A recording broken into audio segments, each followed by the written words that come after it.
A single father, 2 jobs, 1 impossible battle. Ryan Carter made a choice that night, the wrong choice, or maybe the right one. He still doesn't know. This doesn't look 3 good. days. Do you need any help? That's trying to all the figure it out. time It's the he had alternator, I left think. before a judge would decide if he deserved to keep his daughter.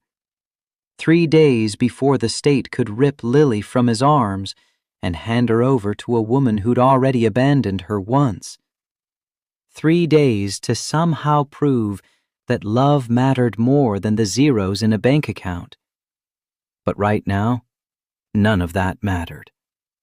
Right now, he was just trying to get home. The diner's fluorescent lights buzzed overhead as Ryan untied his apron for the last time that shift. 11:45 on a Friday night, and his feet screamed inside steel-toed boots that had seen better years. 14 hours, 2 different uniforms, 2 completely different worlds. Mornings spent fixing HVAC systems in office buildings where secretaries looked through him like he was part of the furniture. Evenings slinging coffee and pie to truckers who at least had the decency to see him as human. The tip jar felt light when he emptied it into his palm. $52 in wrinkled bills and coins that stuck together. Enough to pay Ruth Anderson for watching Lily. Enough for groceries if he stuck to the basics. Not enough to impress a family court judge who'd probably never set foot in a place like this. Outside, the October air carried the first whisper of winter. Ryan's Honda Civic sat alone under the flickering parking lot light, rust spreading across the wheel wells like a disease he couldn't afford to cure. The dashboard clock glowed green, 11:47 p.m. The summons sat in the passenger seat where he'd left it that morning, the words blurring together after he'd read them so many times. Carter versus Bennett. Custody hearing. Monday, 9 a.m. 72 hours. That's what people needed to survive in a desert without water. Ryan had 72 hours to prove he was worth more than Nicole Bennett's bank account, more than her parents' old Phoenix money, more than the $1,000 an hour lawyer who'd never lost a custody case. The engine coughed twice before catching. Classic rock drifted from the radio, George Strait singing about carrying love wherever he went. Ryan pulled onto the empty street, his headlights cutting through darkness that felt heavier than usual. His phone buzzed. A text from Tom Harris, the overworked legal aid attorney who'd drawn the short straw of Ryan's case. Ryan, prepare yourself. They have a new witness. Not good. Ryan's hands tightened on the wheel. Not good. As if anything about this week had been good. As if Nikki showing up after 2 years with a smile and a sobriety chip somehow erased finding Lily alone in their old apartment, crying in a soiled diaper because her mother had been gone for 15 hours chasing a high. The memory still woke him up some nights. Lily's face when he'd walked through that door, the way she'd reached for him with arms that shook, the smell of fear and neglect that had filled those rooms.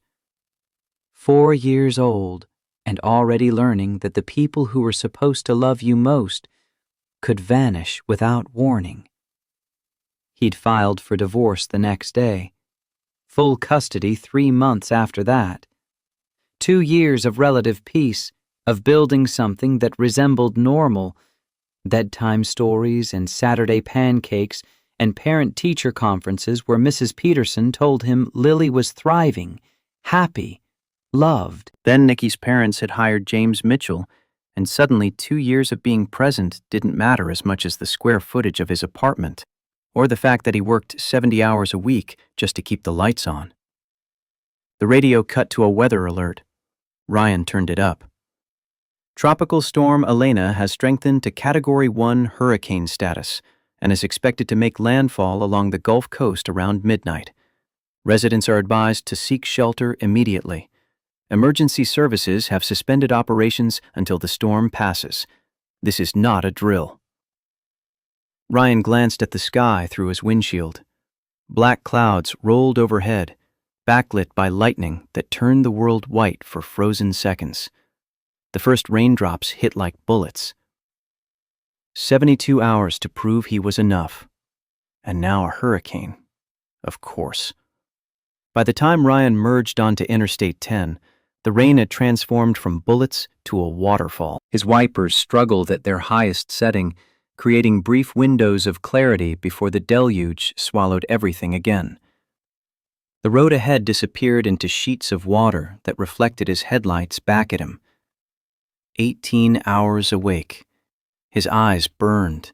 His shoulders ached from crawling through tight spaces all morning, replacing faulty ductwork in buildings he'd never be able to afford to work inside. His lower back throbbed from standing on concrete floors all evening, refilling coffee for people who never looked up from their phones long enough to say thank you. But Lily was waiting. That's what mattered. Always waiting, always trusting that Daddy would come home, even when Daddy was late, even when Daddy was too tired to do anything but collapse beside her and read one story before his eyes refused to stay open. Ruth Anderson would have put her to bed by now, would have made sure she brushed her teeth and said her prayers, would have stayed until Ryan walked through that door, because Ruth understood what it meant to show up, to be there even when being there was inconvenient. The highway stretched empty except for Ryan's lonely headlights. Smart people had already found shelter. Smart people weren't driving through a Category 1 hurricane because they'd worked 2 jobs and couldn't afford to call in sick, couldn't afford to give Nikki's lawyers one more piece of ammunition. The radio crackled with another warning, the announcer's voice tight with urgency. But Ryan's mind had already drifted to Monday morning, to standing in front of Judge Daniel Sullivan, a man whose name Tom had spoken with something between respect and fear, and explaining why a father who worked 2 jobs was better than a mother with a trust fund and a 3-month sobriety chip. Lightning split the sky directly overhead. Thunder followed immediately, shaking the car. And then Ryan saw hazard lights blinking weakly through the downpour. A dark shape on the shoulder, barely visible. 2 figures standing in the rain beside what looked like an expensive car, the kind Ryan only saw when wealthy clients brought their vehicles into Mike O'Brien's shop. He passed them, foot still on the gas, eyes forward. Not your problem. You've got enough problems. But something made him look in the rearview mirror.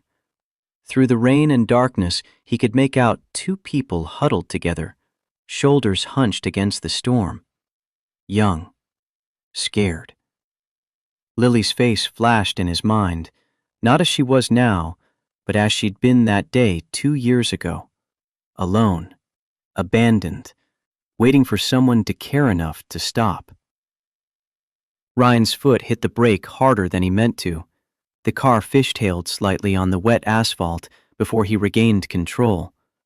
He checked his mirrors. No other traffic, nobody else stupid enough to be out here, and executed a careful U-turn. The Mercedes came into focus as he approached. Silver E-Class, hood popped open, rain pouring into the engine compartment. 2 girls in their early 20s stood beside it, expensive jackets soaked through, designer shoes caked with mud. Identical faces tracked his approach with expressions caught between hope and wariness. Ryan pulled onto the shoulder ahead of them and killed his engine. For a moment, he just sat there, hands on the wheel, asking himself what the hell he was doing. Mickey's lawyer would love this. Working-class hero stops to help stranded rich girls, trying to manufacture sympathy, paint himself as some kind of saint. Except nobody would ever know. And these 2 girls were still standing in a hurricane. He grabbed his phone, checked the battery, 42%, and stepped out into the storm. The rain hit him like a physical force, immediately soaking through his work shirt. The wind threatened to rip the door from his hands as he pushed it shut. He jogged toward the girls, squinting against water that ran into his eyes. They watched him approach. The one on the left stepped slightly in front of her sister, protective instinct Ryan recognized from his own life. He had to shout over the thunder, "Car trouble?" The protective one nodded, water streaming down her face. Blonde hair that probably cost a fortune to maintain hung in dark ropes around her shoulders. "It just died. We've been here almost an hour. Our phones are dead, and nobody stopped," her sister added, voice small but carrying gratitude. "Until you." Ryan moved to the Mercedes, its hood already open to the elements. He pulled out his phone, using its flashlight to examine the engine. Water had pooled everywhere, but that wasn't the main problem.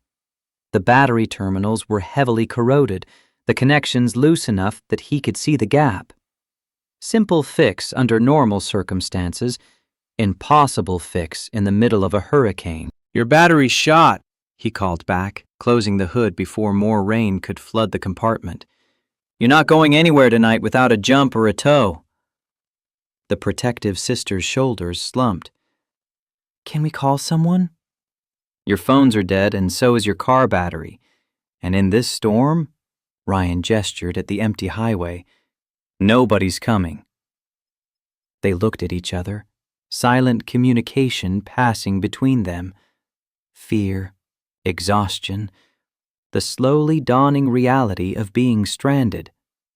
Ryan should have gotten back in his car, should have wished them luck and driven away. He had exactly zero obligation to these strangers and plenty of reasons to get home. But he thought of Lily again. Thought of her standing somewhere in the rain years from now, scared and alone, hoping someone would care enough to stop. The words came out before he could reconsider. "I can give you a ride.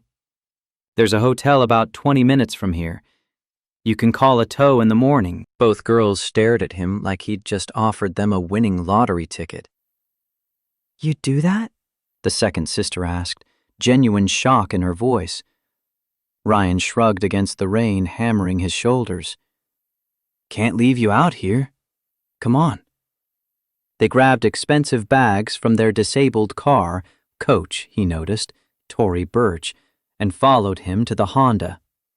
The contrast was almost comical when they slid into his beaten interior, surrounded by fast food wrappers he'd been meaning to clean, and the faint smell of motor oil that never quite left his work clothes. But neither of them complained. They just looked relieved to be out of the storm. Ryan pulled back onto the highway, windshield wipers working overtime. The silence stretched for almost a minute before the girl in the passenger seat spoke. "I'm Chloe. This is my twin sister, Sophie." "Ryan Carter." Chloe studied his profile in the dashboard lights. "You work on cars?" He glanced down at his uniform shirt, the embroidered patch that read, "Mike's HVAC and Repair." HVAC mostly. Air conditioning, heating systems. But I know my way around an engine. "You're soaked," Sophie observed from the back seat. "Yeah, well." Ryan turned the heater up, though it would take time to warm the car. Occupational hazard of stopping in hurricanes. "Why did you stop?" Chloe's question carried genuine curiosity, not accusation. "We waved at probably 30 cars. Everyone just kept going." "Can't blame them. People are scared these days. Nobody wants to take chances on strangers." "But you did." Ryan was quiet for a moment, focusing on the road. The rain had started to ease slightly, downgrading from apocalyptic to merely terrible. "I have a daughter," he finally said. "She's 6. If she was ever stranded somewhere, scared, in the rain." He didn't finish the sentence. Didn't need to. The words hung in the air between them, carrying weight Ryan hadn't intended. He just admitted to having a child to 2 complete strangers, and now they'd naturally wonder what kind of father leaves his 6-year-old daughter to drive through a hurricane. Chloe's voice came softer this time. "What's her name?" Lily. That's beautiful. A pause. Do you get to see her often? The question landed like a punch to the solar plexus. Ryan's hands tightened on the wheel, his jaw clenching before he could stop it. These girls couldn't have known, couldn't have guessed that they'd just poked the rawest wound in his life. Every chance I get. The words came out rough, which might not be for much longer. He hadn't meant to say that, hadn't meant to crack open the door on the nightmare that had consumed the last 3 months. But exhaustion and stress had worn down his filters, and something about these strangers felt safe. They'd be gone in 20 minutes, never to see him again. No judgment that would follow him home. What do you mean? Sophie leaned forward between the seats. Ryan stared at the road ahead, the white lines that appeared and disappeared in the rain. His voice came out flat, emotionless, the way he trained it to sound when talking about things that could destroy him if he let them. Her mother and I are divorced. She's trying to take full custody. Says I'm not fit to be a father because I work too much, don't make enough money. Court date's Monday morning. That's horrible, Chloe whispered. It is what it is. Though his voice betrayed him, cracking slightly on the last word. I'm doing everything I can. 2 jobs, saving every penny, showing up to every school event. But sometimes... He stopped, aware he was sharing too much with these strangers. Sometimes it feels like it's not enough. Like the world's already decided I'm not good enough.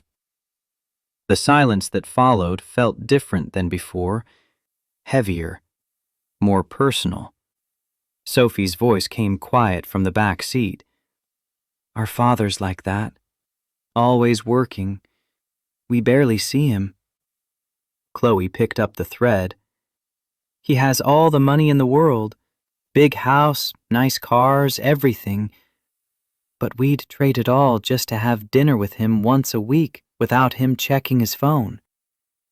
He thinks providing means everything, Sophie added. Doesn't understand that we just want him there. Present. Ryan glanced at Chloe. You should tell him that. We've tried. Sadness colored her words. He doesn't listen. Says we don't understand what it takes to maintain our lifestyle. Sounds lonely. It is, Chloe admitted. Money doesn't fix loneliness. It just makes it more comfortable. The phrase settled into Ryan's chest, finding a home there. He'd been poor most of his life, had known what it meant to choose between gas and groceries, between fixing the car and fixing the heater. But he'd never been lonely. Not really. Not with Lily. These girls had everything he lacked materially, and nothing that actually mattered. What does your dad do? The question came out before Ryan thought about whether he wanted to know. He's a judge, Chloe said. Federal court. Of course he was. Ryan nearly laughed at the bitter irony. Here he was, driving 2 daughters of the judiciary through a hurricane while preparing to face a different judge in 72 hours. The universe had a twisted sense of humor. Daniel Sullivan, Sophie offered. You might have heard of him. Ryan ran the name through his memory, coming up empty. No, my judge is... He tried to remember what Tom had told him. The name had slipped away in the chaos of everything else. I don't remember. My lawyer mentioned it. The conversation drifted after that. Chloe asking gentle questions about Lily, what she liked to draw, her favorite books, whether she was doing well in 1st grade. Ryan answered, surprised by how easy it was to talk about his daughter with these strangers. How the knot in his chest loosened slightly when he described Lily's laugh, the way she narrated her drawings with elaborate stories, how she'd started reading on her own and wouldn't stop showing him every new word she conquered. She sounds amazing, Chloe said. She is. No hesitation, no doubt. She's everything. Our dad never talks about us like that, Sophie murmured. Like we're his whole world. Maybe he does, Ryan suggested. Just not to you. Some people don't know how to say what they feel. Or maybe he doesn't feel it. Chloe's voice carried a resignation that came from years of disappointment. Maybe work really is more important to him. Ryan wanted to argue, to defend a man he'd never met, but he had no ground to stand on. He didn't know Judge Daniel Sullivan, didn't know if the man loved his daughters or merely tolerated them as obligations. Some fathers were built differently, saw providing as the sum total of their duty, never understanding that children needed presence more than presence.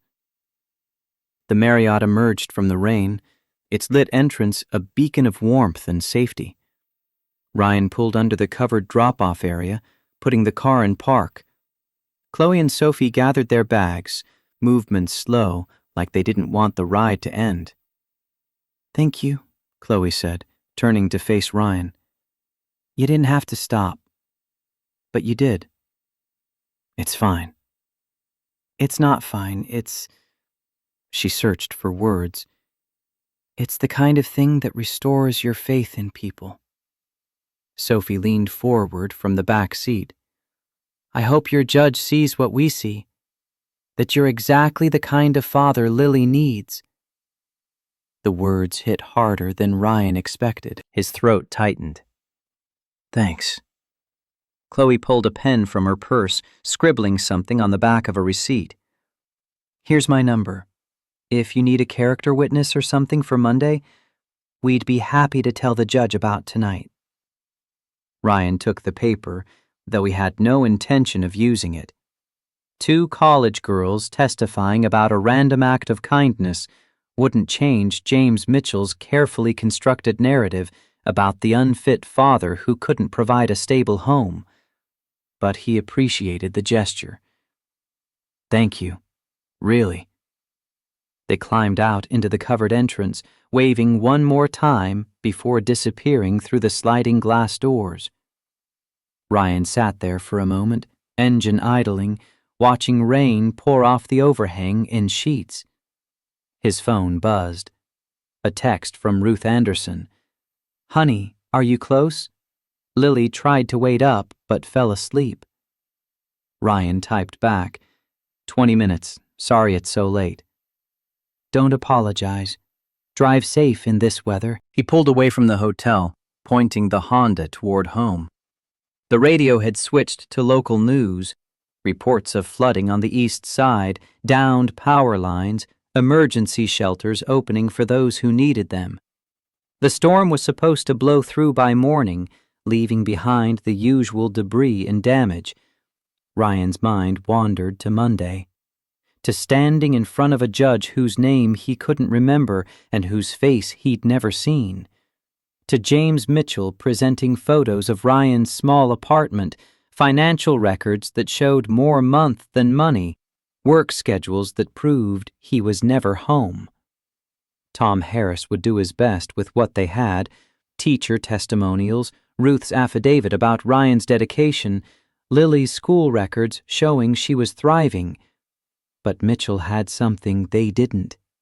Nicole Bennett's sobriety documentation, her new job offer, her parents' financial backing that could give Lily private schools and dance lessons and every material advantage. And maybe that's what judges looked for. Maybe stability meant money instead of love. Maybe the zeros in a bank account carried more weight than the 0 times Ryan had ever let Lily down. The apartment complex came into view. 3 stories of faded brick and rusted railings, windows glowing yellow in the darkness. Home. Not much to look at, but it was theirs. Ryan parked in his assigned spot, grabbed his work bag, and jogged through the rain to the covered stairwell. His boots left wet prints on the concrete steps leading to the 2nd floor. The door to 2B opened before he could get his key out. Ruth Anderson stood there in her floral housecoat, silver hair pulled back, face lined with 70 years of life that had taught her when to speak and when to listen. "Honey, you're soaked through." "It's biblical out there." Ryan stepped inside, immediately lowering his voice. The apartment was quiet, except for the soft hum of the window unit struggling to keep up with October's last gasp of heat. "She asleep?" "On the couch. Tried to wait up, but her eyes wouldn't stay open past 10. Ruth gathered her knitting bag, movements slow and deliberate. "She drew you something. It's on the table." Ryan pulled out his wallet, extracting a $20 bill that represented tomorrow's lunch. He held it out to Ruth. She waved it away. "Honey, keep it. You need it more than I do." "Mrs. Anderson, I mean it." Her voice carried that Southern Baptist steel that allowed no argument. "You've got that court date Monday. You save every penny." Ryan's throat tightened. He tucked the bill into her hand anyway, closing her fingers around it. "You've helped me more than you know. Please." Ruth studied him for a long moment, then nodded. Her free hand came up to pat his cheek, the gesture so maternal it made Ryan's eyes burn. "The Lord doesn't bring us this far to abandon us now, sweetheart. You remember that." She left, pulling the door shut with a quiet click. Ryan stood in the entryway, water dripping from his clothes onto the cheap linoleum, listening to the sound of his daughter's breathing from the living room. He set his work bag down carefully, moved through the small kitchen, dishes clean in the drainer, Lily's plastic cup on the counter ready for morning, and found his daughter exactly where Ruth had said.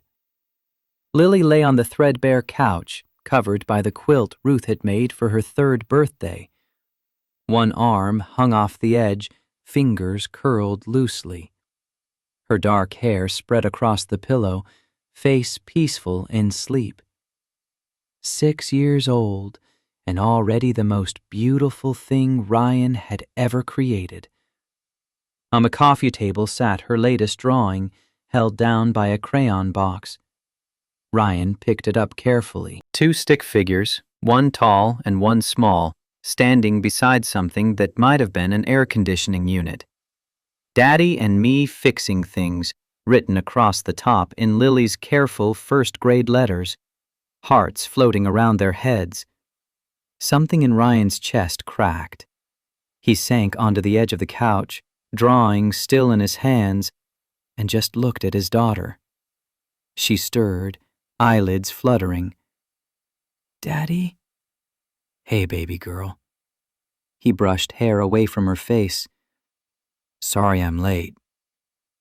Lily's eyes opened fully, immediately tracking to his wet clothes. "You're all wet." "Big storm out there." She sat up, rubbing her eyes.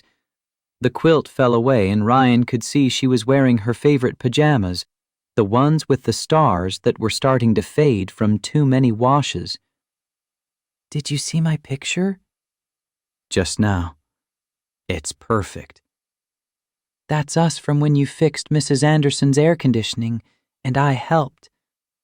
"You were a very good helper." Ryan set the drawing down, pulling Lily into his lap even though she was getting too big for this, even though she'd probably squirm away in a minute.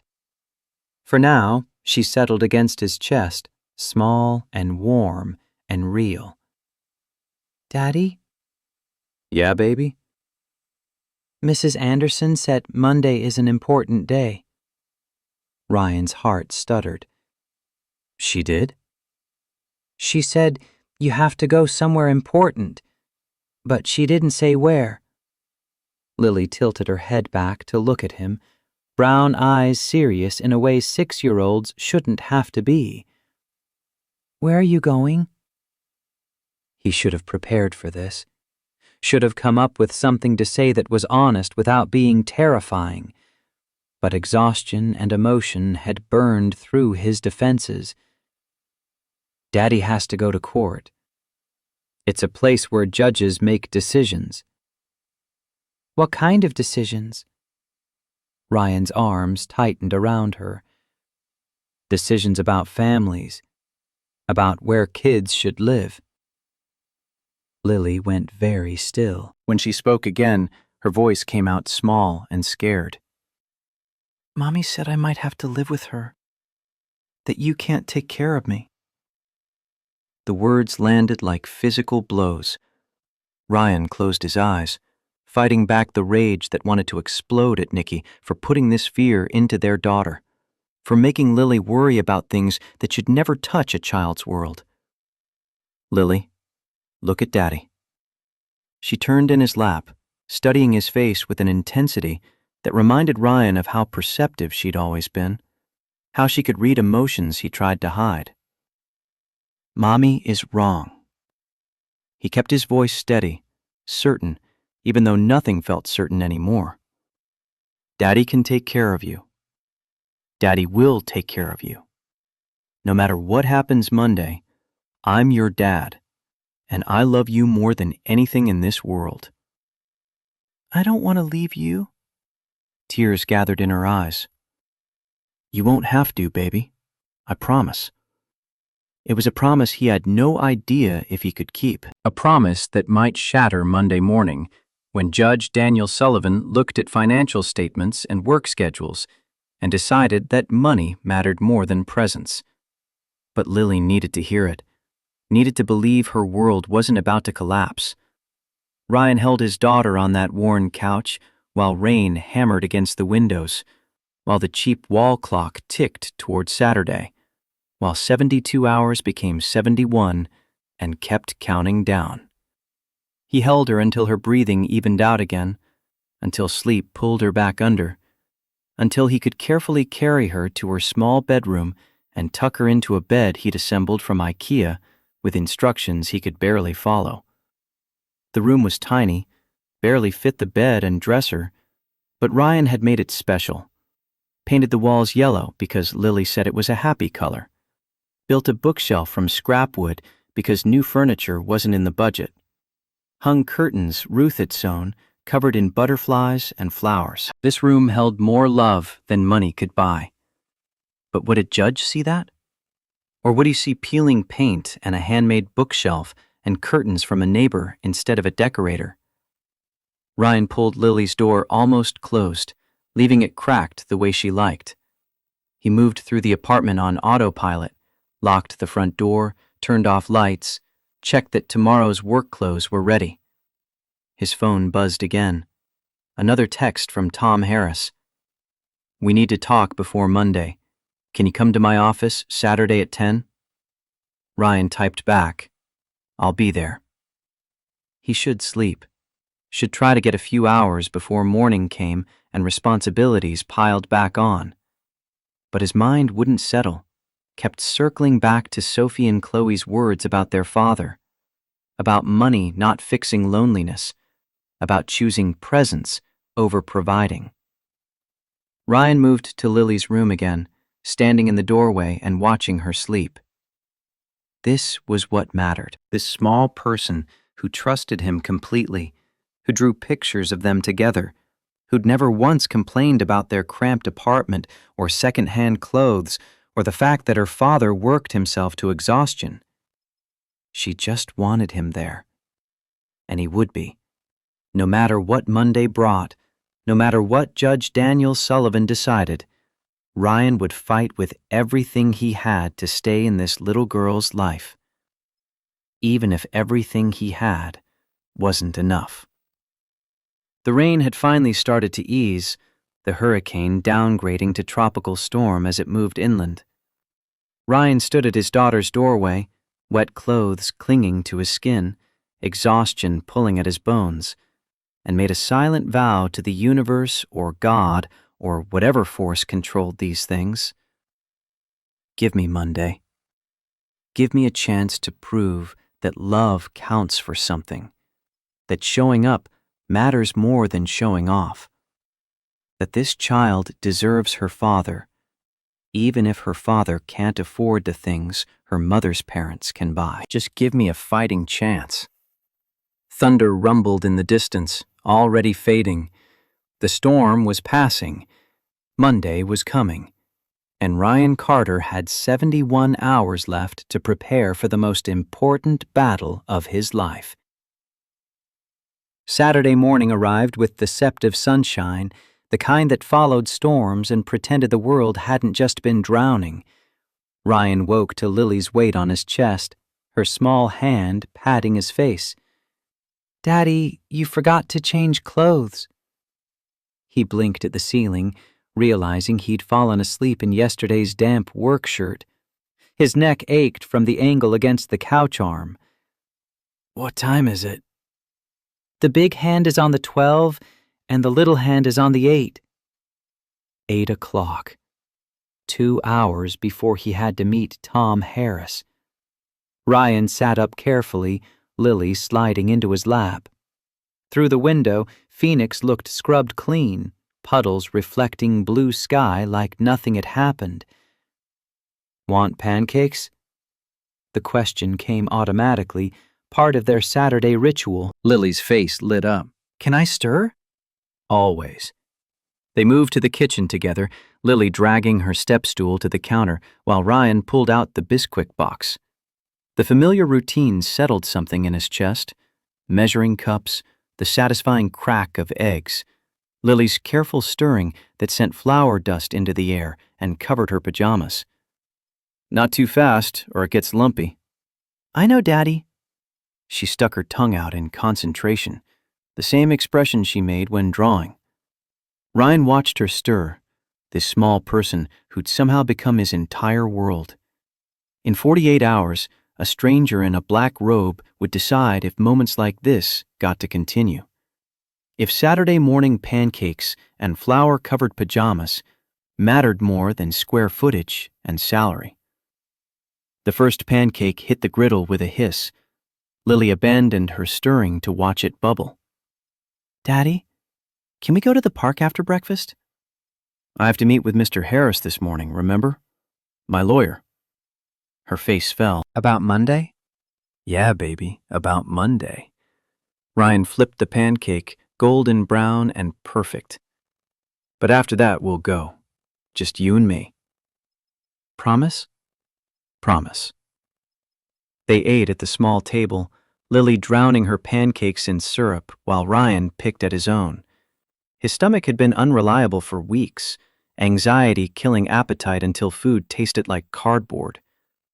But he forced himself to eat because Lily was watching, because she needed to see Daddy was okay even when nothing felt okay. "Lily, listen. When I go see Mr. Harris, you'll stay with Mrs. Anderson." "I know." "And Monday, you won't come to court with me. You'll stay home." Lily set down her fork. "Why can't I come?" "It's not a place for kids." "But it's about me." Her voice carried logic that gutted him. "Shouldn't I tell the judge I want to stay with you?" Ryan's throat closed. He reached across the table, taking her syrup-sticky hand. "You don't have to do that. The judge will make the right decision. But what if he doesn't know? What if nobody tells him I'm happy here?" "Baby, I am happy, Daddy. I don't want a bigger house or more toys. I want you." The words cracked something in Ryan's chest. He pulled Lily from her chair into his lap, holding her against his heart. She smelled like syrup and sleep and everything good in his life. "I know, sweetheart. I know." "Then why does Mommy want to take me away?" How did you explain addiction to a 6-year-old? How did you make her understand that Nikki's sickness had nothing to do with Lily being lovable or wanted? That sometimes broken people broke everything around them, even their own children? Mommy made some mistakes, but she loves you." "If she loves me, why did she leave?" Ryan had no answer that wouldn't damage either Nikki or Lily's ability to trust people. So he just held her tighter and let the question dissolve into silence. Ruth Anderson knocked at 9:30, arriving with her knitting bag and the patience of someone who'd raised 4 children and buried 1 husband. She took one look at Ryan's face and shooed him toward the door. "Go on. Lily and I will be just fine." The legal aid office occupied the 3rd floor of a building that had seen better decades. Water-stained ceiling tiles, fluorescent lights that hummed with electrical illness, the smell of old coffee and older dreams. Ryan found Tom Harris in a windowless conference room, surrounded by folders that spilled across a table scarred with initials and coffee rings. Tom looked up, exhaustion written in the lines around his eyes. 45 years old and already going gray, wearing a suit that had been nice once, but now showed wear at the elbows and collar. A good man doing impossible work for people who couldn't afford better. "Ryan, sit." The chair scraped against linoleum. Ryan sat, hands clasped on the table, and waited for whatever bomb Tom was about to drop. "I'll be straight with you. This isn't good." Tom opened the top folder, revealing photographs.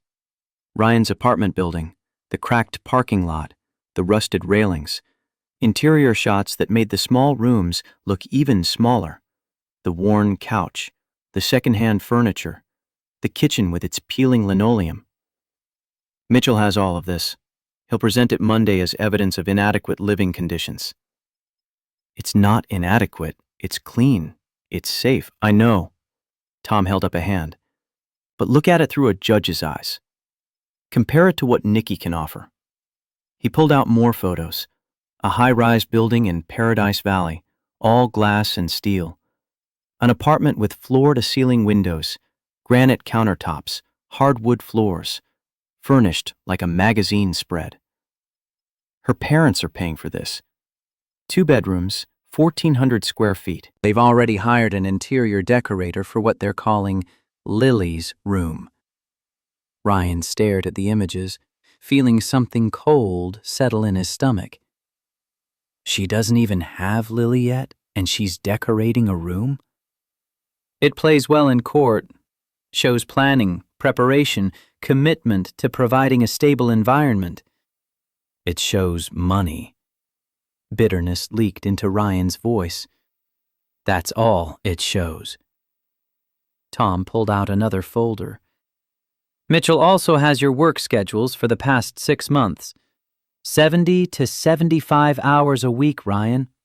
He's going to argue you're never home, that Lily spends more time with Ruth Anderson than with you." "Because I'm working to support her." "I know, but what am I supposed to do, Tom? Cut my hours and not make rent? Choose between keeping a roof over her head and being there for bedtime?" Ryan's voice rose, frustration and fear combining into something that tasted like acid. "There's no winning.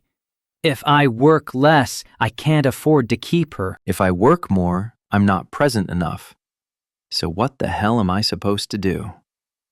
Tom let the outburst settle before speaking again, his voice quiet and steady. "We focus on what we have. Teacher testimonials. Mrs. Peterson says you've never missed a parent-teacher conference. Ruth's affidavit about your dedication. Lily's school records showing she's thriving, happy, well-adjusted. Is it enough? I don't know. Honesty, at least. Mitchell is good at his job.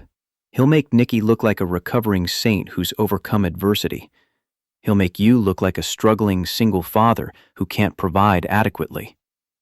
Ryan's head dropped into his hands. 48 hours. 48 hours until his entire world got decided by someone who'd never met him, never seen him with Lily, never witnessed the 1,000 small moments that made them a family. There's something else. Tom's tone shifted, carrying a weight that made Ryan look up. Nikki has a new sponsor, financial backer. Her parents, not just them, William Bennett, her father, put up a $50,000 retainer for Mitchell, cash, up front. The number hit like a physical blow. $50,000. More than Ryan made in 18 months of killing himself across 2 jobs. Enough to buy the kind of legal representation that never lost custody cases. So I'm fucked.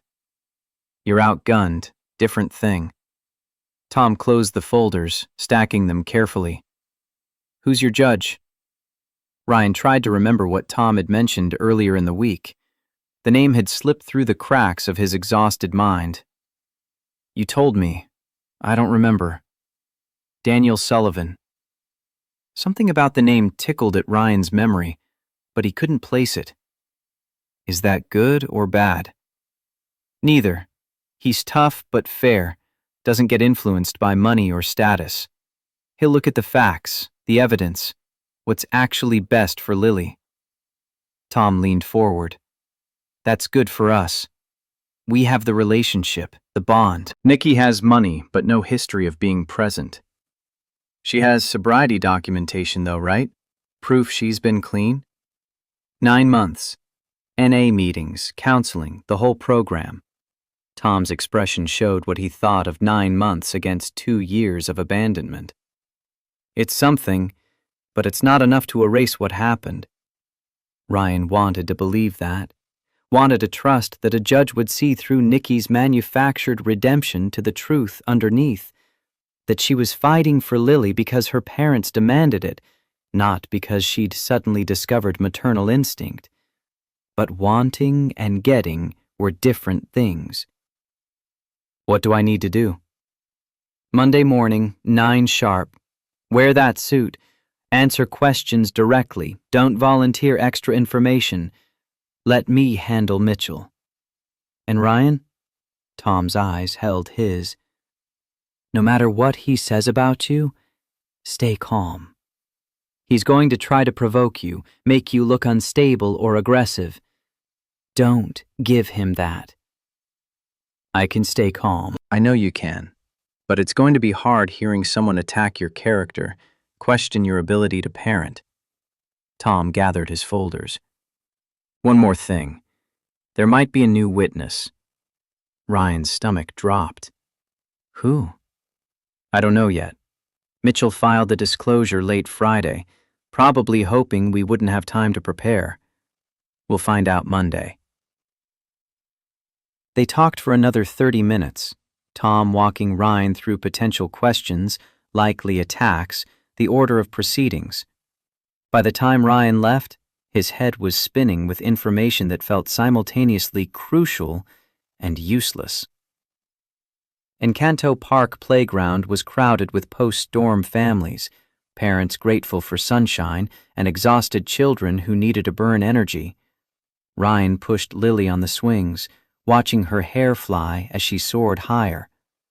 More, Daddy! He pushed harder, her delighted shrieks cutting through the ambient noise of other kids playing. For these moments, nothing else existed. Not Monday's hearing, not Mitchell's photographs, not the $50,000 retainer that bought lawyers who never lost. Just Ryan and Lily and the simple physics of a swing set. Eventually, she jumped off mid-arc, landing in the mulch with a stumble that became a laugh. She ran to the slide, joining 3 other kids in a race to the top. Ryan settled onto a bench, keeping her in sight while his mind wandered places it shouldn't. What would happen if he lost? Would they let him say goodbye? Would there be some terrible handoff where Lily cried and reached for him while Nikki's parents looked on with satisfaction? Would Ruth Anderson have to watch another child leave her care, powerless to stop it? His phone buzzed. Unknown number. Ryan almost didn't answer, but something made him swipe to accept. A woman's voice, young and uncertain. Mr. Carter? This is Chloe. From last night? The storm? Ryan's brain took a moment to switch gears. Chloe. Hi. Is everything okay? Yes, fine. We got the car towed this morning. Everything's handled. A pause. Sophie and we told our father about you. About what you did. Dread formed in Ryan's chest. The last thing he needed was more complications, more people knowing his business. You didn't have to do that. We wanted to. We told him about finding us in the storm, about driving us to safety, about your daughter in the custody hearing. Another pause, longer this time. He wants to meet you. Before the hearing. I don't think that's a good idea. He said to tell you there's no obligation. I think we made him realize some things. About being absent. About what matters. Chloe's voice carried something pleading. He's trying, Mr. Carter. And I think meeting you might help him understand how to try better. Ryan watched Lily slide down, her smile visible even from 30 feet away. Meeting a federal judge 2 days before facing a different judge in family court seemed like tempting fate. But something in Chloe's voice reminded him of Lily. That need for a parent to just show up, to see them as worth the effort. When? Tonight? We could come to you, or... No. The last thing Ryan needed was Chloe and Sophie seeing his apartment, reporting back about the peeling paint and cramped rooms.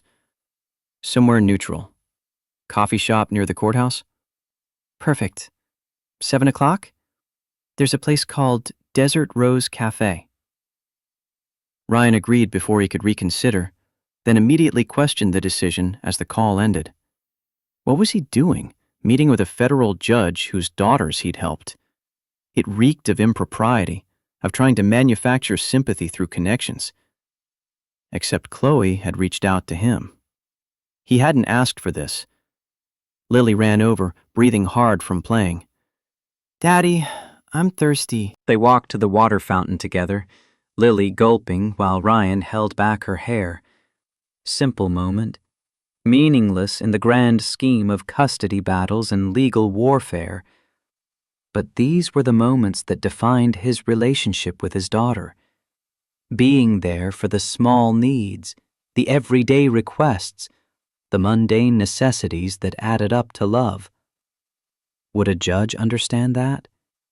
Or would he see work schedules and financial statements and miss everything that mattered?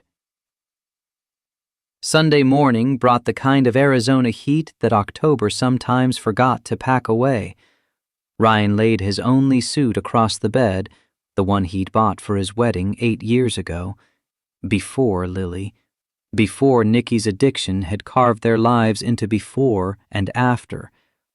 The jacket was snug across his shoulders now. 2 years of manual labor had built muscle that dress clothes weren't designed for.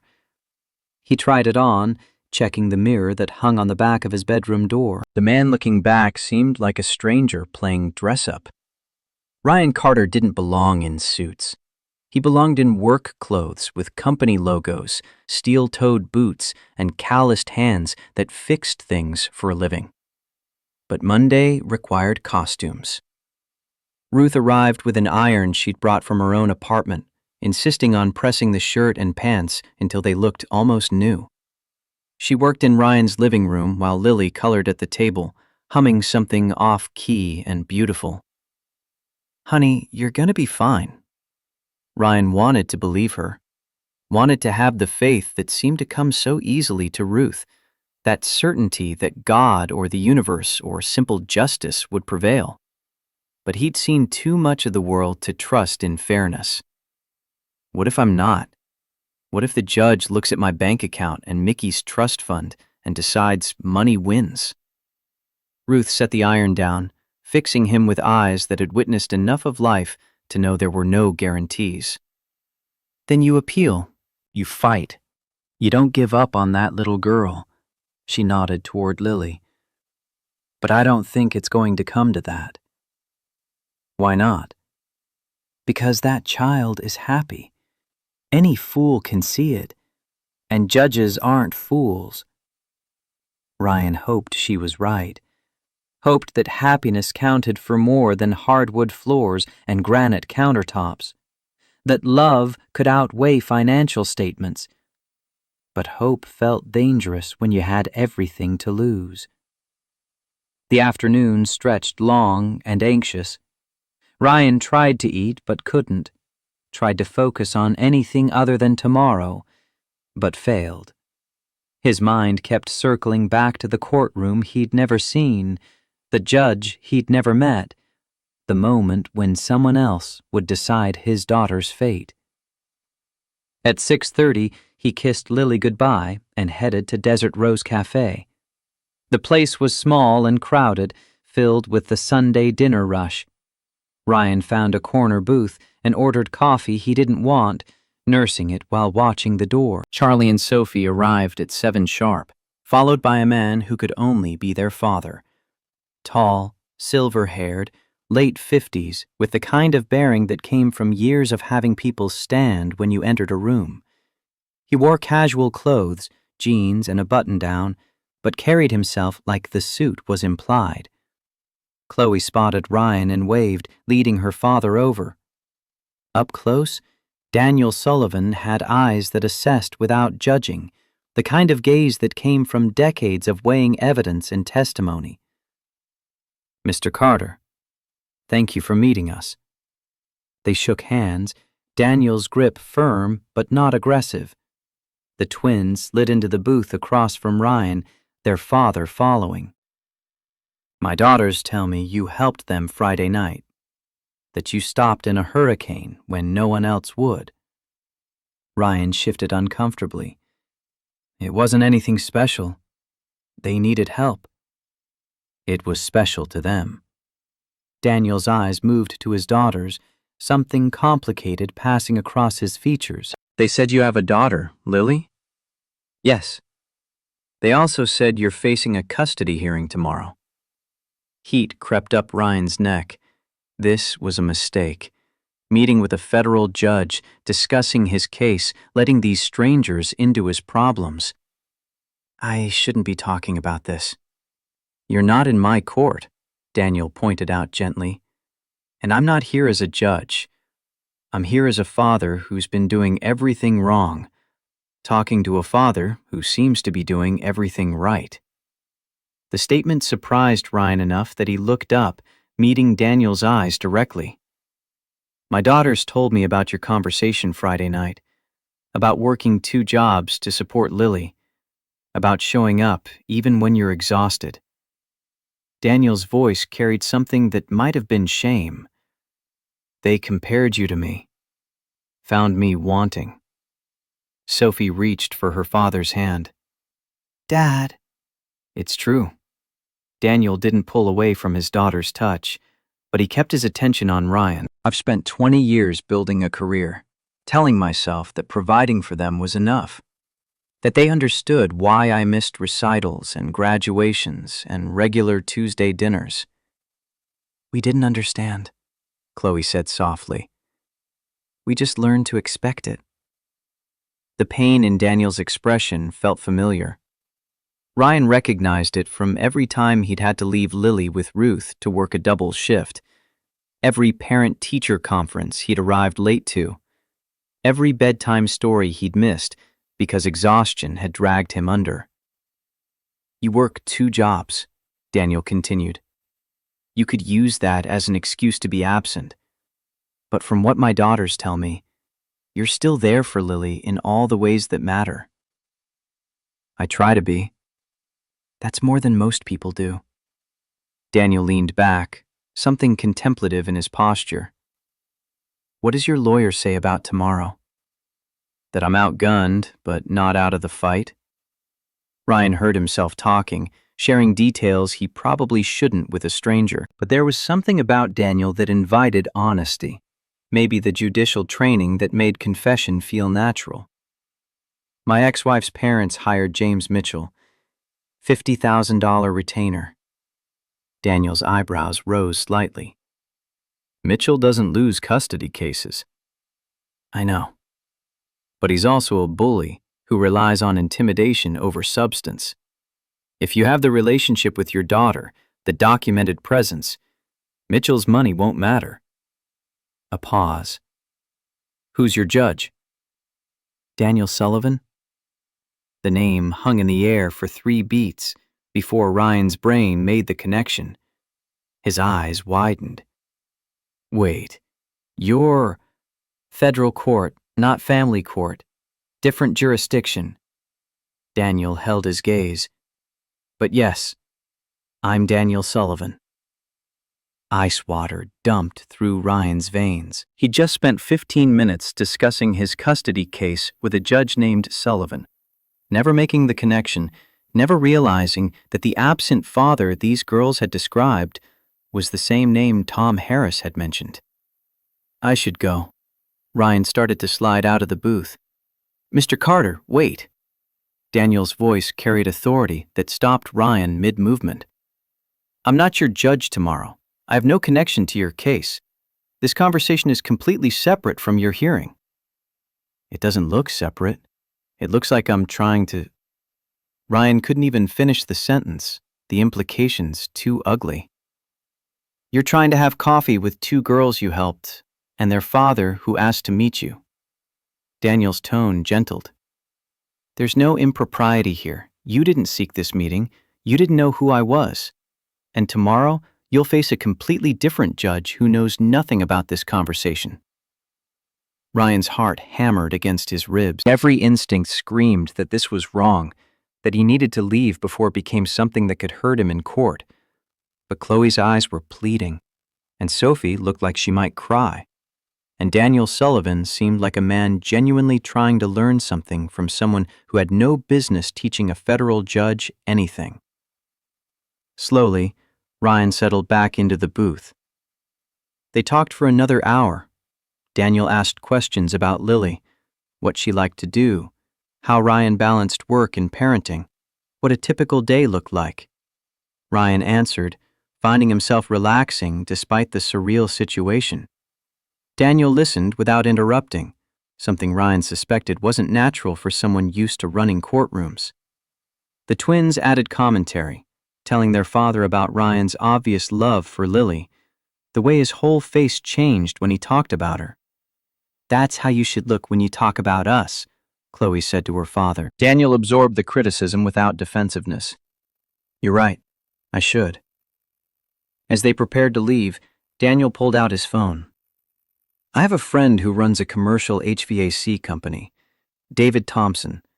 They're looking for a supervisor, someone with experience and technical knowledge. Ryan stiffened. I don't need charity. It's not charity. It's a job opening. But I understand if you'd rather not. I appreciate it, but no. Ryan stood, signaling the end of the conversation. I need to get home to Lily. He left money for his untouched coffee and walked out into the warm Sunday evening, his mind spinning. Meeting Daniel Sullivan felt like either the best or worst thing that could have happened 2 days before his hearing. He had no idea which. Monday morning arrived with the weight of execution day. Ryan woke before his alarm, stomach churning. He showered, shaved carefully, put on the freshly pressed suit that Ruth had made respectable. Lily was already awake when he emerged from the bathroom, sitting on the couch in her pajamas and watching cartoons on mute. You look fancy, Daddy. He sat beside her, pulling her close. Daddy has to go to that important place we talked about, remember? Court. Yeah. Mrs. Anderson will be here soon. You'll stay home today, okay? Lily nodded against his shoulder. Will you come back? The question pierced his chest. Of course I'll come back. Promise? I promise, baby girl. Daddy always comes back. Ruth arrived at 8, shooing Ryan toward the door with the same eternal authority she'd wielded Saturday. Go on, the Lord is with you. The drive downtown happened in a blur. Ryan found parking 3 blocks from the courthouse, fed the meter with quarters he'd been saving, and walked toward the building that held his future. Maricopa County Family Court occupied floors 3 through 7 of a building that had been modern in the 70s. Ryan rode the elevator to the 4th floor, following signs to Courtroom 4B. Tom Harris waited outside, suit slightly rumpled, briefcase clutched like a shield. You ready? No. Good. That means you understand what's at stake. Tom guided him to a bench. Nikki will be here with Mitchell and probably her parents. Don't engage. Don't react. Just get through this. 10 minutes later, the elevator doors opened and Nicole Bennett stepped out. Ryan hadn't seen her in 6 months, not since the last supervised visitation that she'd missed. She looked different, healthier, cleaner, put together in a way that money enabled. Her blonde hair was professionally styled, makeup subtle, suit probably worth more than Ryan's monthly rent. Behind her came William and Eleanor Bennett, old Phoenix money in human form. William wore a Brooks Brothers suit, silver hair immaculate, expression carved from contempt. Eleanor matched him in coldness, her designer clothes and perfect posture screaming superiority. And beside them, James Mitchell, late 50s, shark eyes, carrying a leather briefcase that probably cost more than Ryan's car. Nikki's eyes found Ryan across the hallway. Something flickered in her expression. Regret, maybe? Or residual affection for the man she'd married before drugs had destroyed their lives. But then William said something low and sharp, and Nikki's face smoothed into neutrality. Mitchell approached Tom, offering a handshake that was all professional courtesy with an undercurrent of predatory confidence. Harris, shall we get started? A bailiff emerged from the courtroom, calling them inside. Ryan followed Tom through heavy wooden doors into a space that smelled like old paper and broken families. The courtroom was smaller than Ryan had imagined, wood paneling that had darkened with age, fluorescent lights that hummed overhead, the Arizona and American flags flanking a bench that sat empty and waiting. Tom directed Ryan to the defendant's table, scarred wood, metal chairs, a water pitcher that had seen better decades. Across the aisle, Mitchell settled Nikki and her parents at the plaintiff's table, newer and somehow more polished. The bailiff positioned himself near the bench.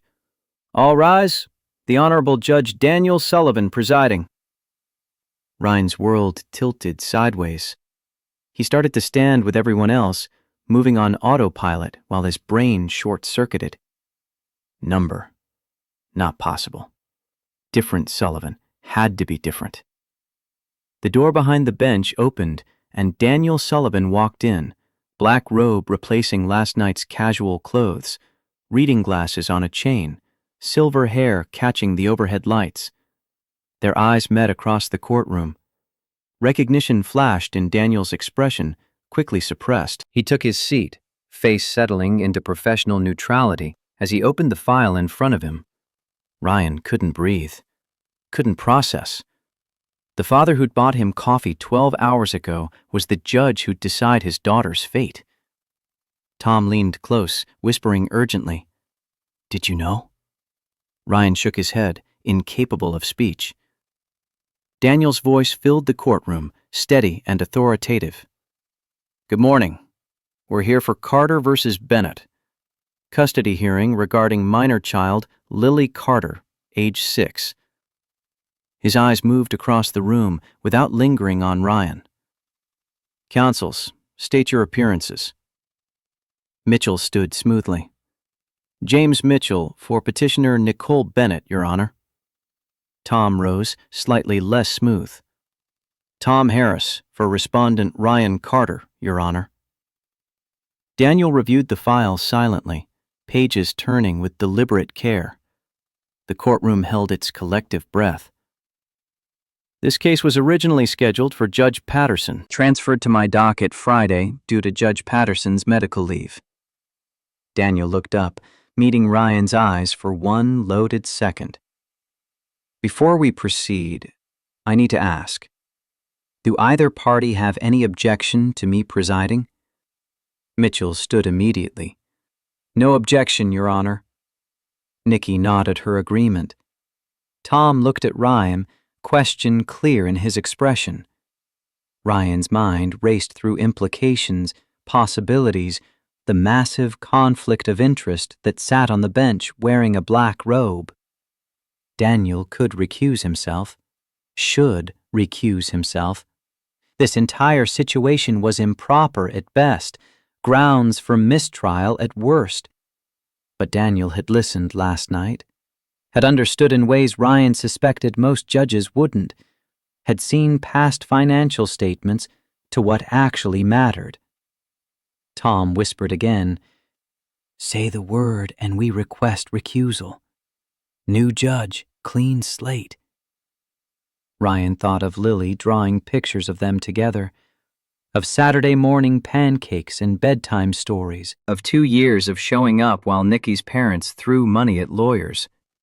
He stood. "No objection, Your Honor." Tom's shock was visible but silent.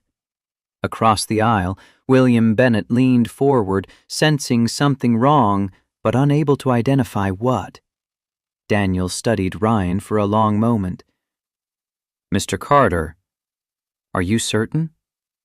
You have the right to an impartial judge." "I'm certain, Your Honor." "Very well." Daniel set down his pen.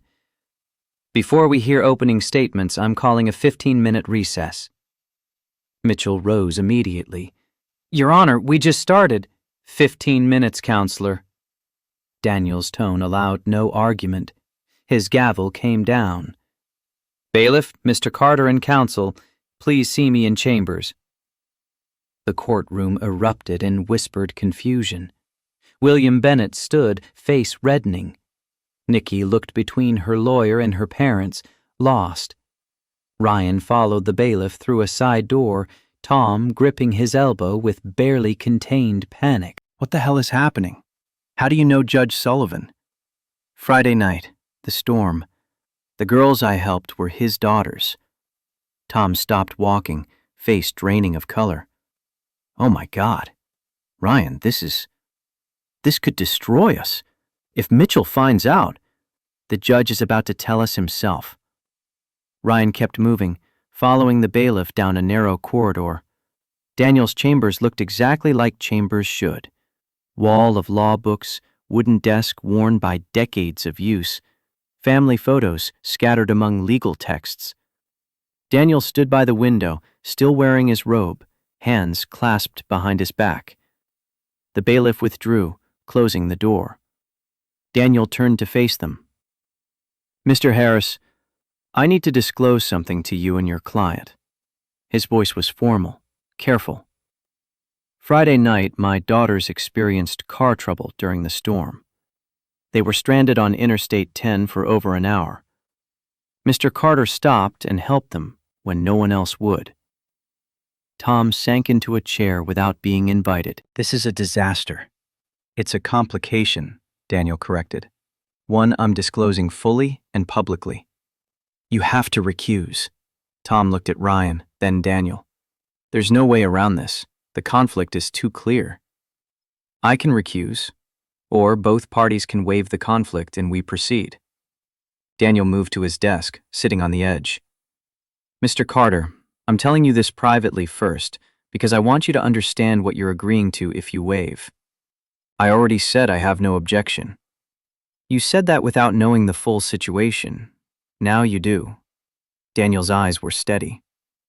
"My daughters told me about your conversation Friday night, about Lily, about this custody battle. They told me you're the kind of father they wish they'd had." The words hung heavy. Tom looked between them, understanding dawning. "That creates bias," Daniel continued. "Not because I owe you, I don't, but because I respect you. And respect can influence judgment as much as debt." He paused. "So I'm giving you a choice. I can recuse myself and a new judge will be assigned. Or you can waive the conflict, understanding that I will scrutinize this case with absolute rigor to avoid any appearance of favoritism." Tom found his voice. "Your Honor, I have to advise my client that recusal might be safer." "I waive the conflict." Ryan's voice came firm, certain. "Ryan, I trust Judge Sullivan to be fair, more than I'd trust someone who doesn't understand what it means to be a present father. Daniel's expression softened fractionally. Mr. Carter, I appreciate that trust, but you need to understand that if we proceed, I will hold both sides to the highest standard. I will not give you preferential treatment. If the evidence supports Ms. Bennett's petition, I will rule accordingly. I know. Then we'll return to the courtroom, and I'll disclose this conflict publicly. Mr. Mitchell will likely object, demand recusal. The decision to proceed or not will ultimately rest with both parties. Daniel stood.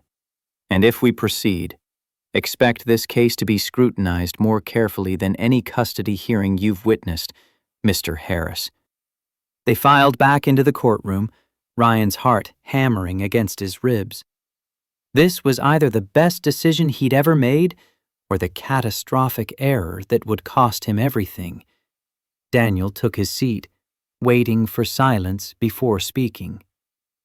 Before we proceed, I need to disclose a conflict of interest that has arisen. The courtroom went still. Mitchell straightened, scenting blood. Friday night, during Tropical Storm Elena, my daughters experienced car trouble on Interstate 10. Mr. Carter stopped and assisted them when no one else would. I wasn't aware of this until Sunday evening. Mitchell shot to his feet.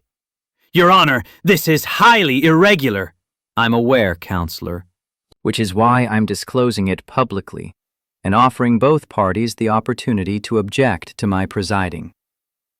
William Bennett leaned forward, whispering urgently to Mitchell. Nikki's face had gone pale. Mitchell's voice carried outrage. Your Honor, this is a clear conflict of interest. You have a personal relationship with the respondent. I have gratitude toward the respondent for helping my daughters. That's different than a relationship. Daniel's tone stayed level. And I'm prepared to recuse if either party requests, but I'm also prepared to proceed if both parties waive the conflict. We don't waive, Mitchell stated flatly. We request immediate recusal.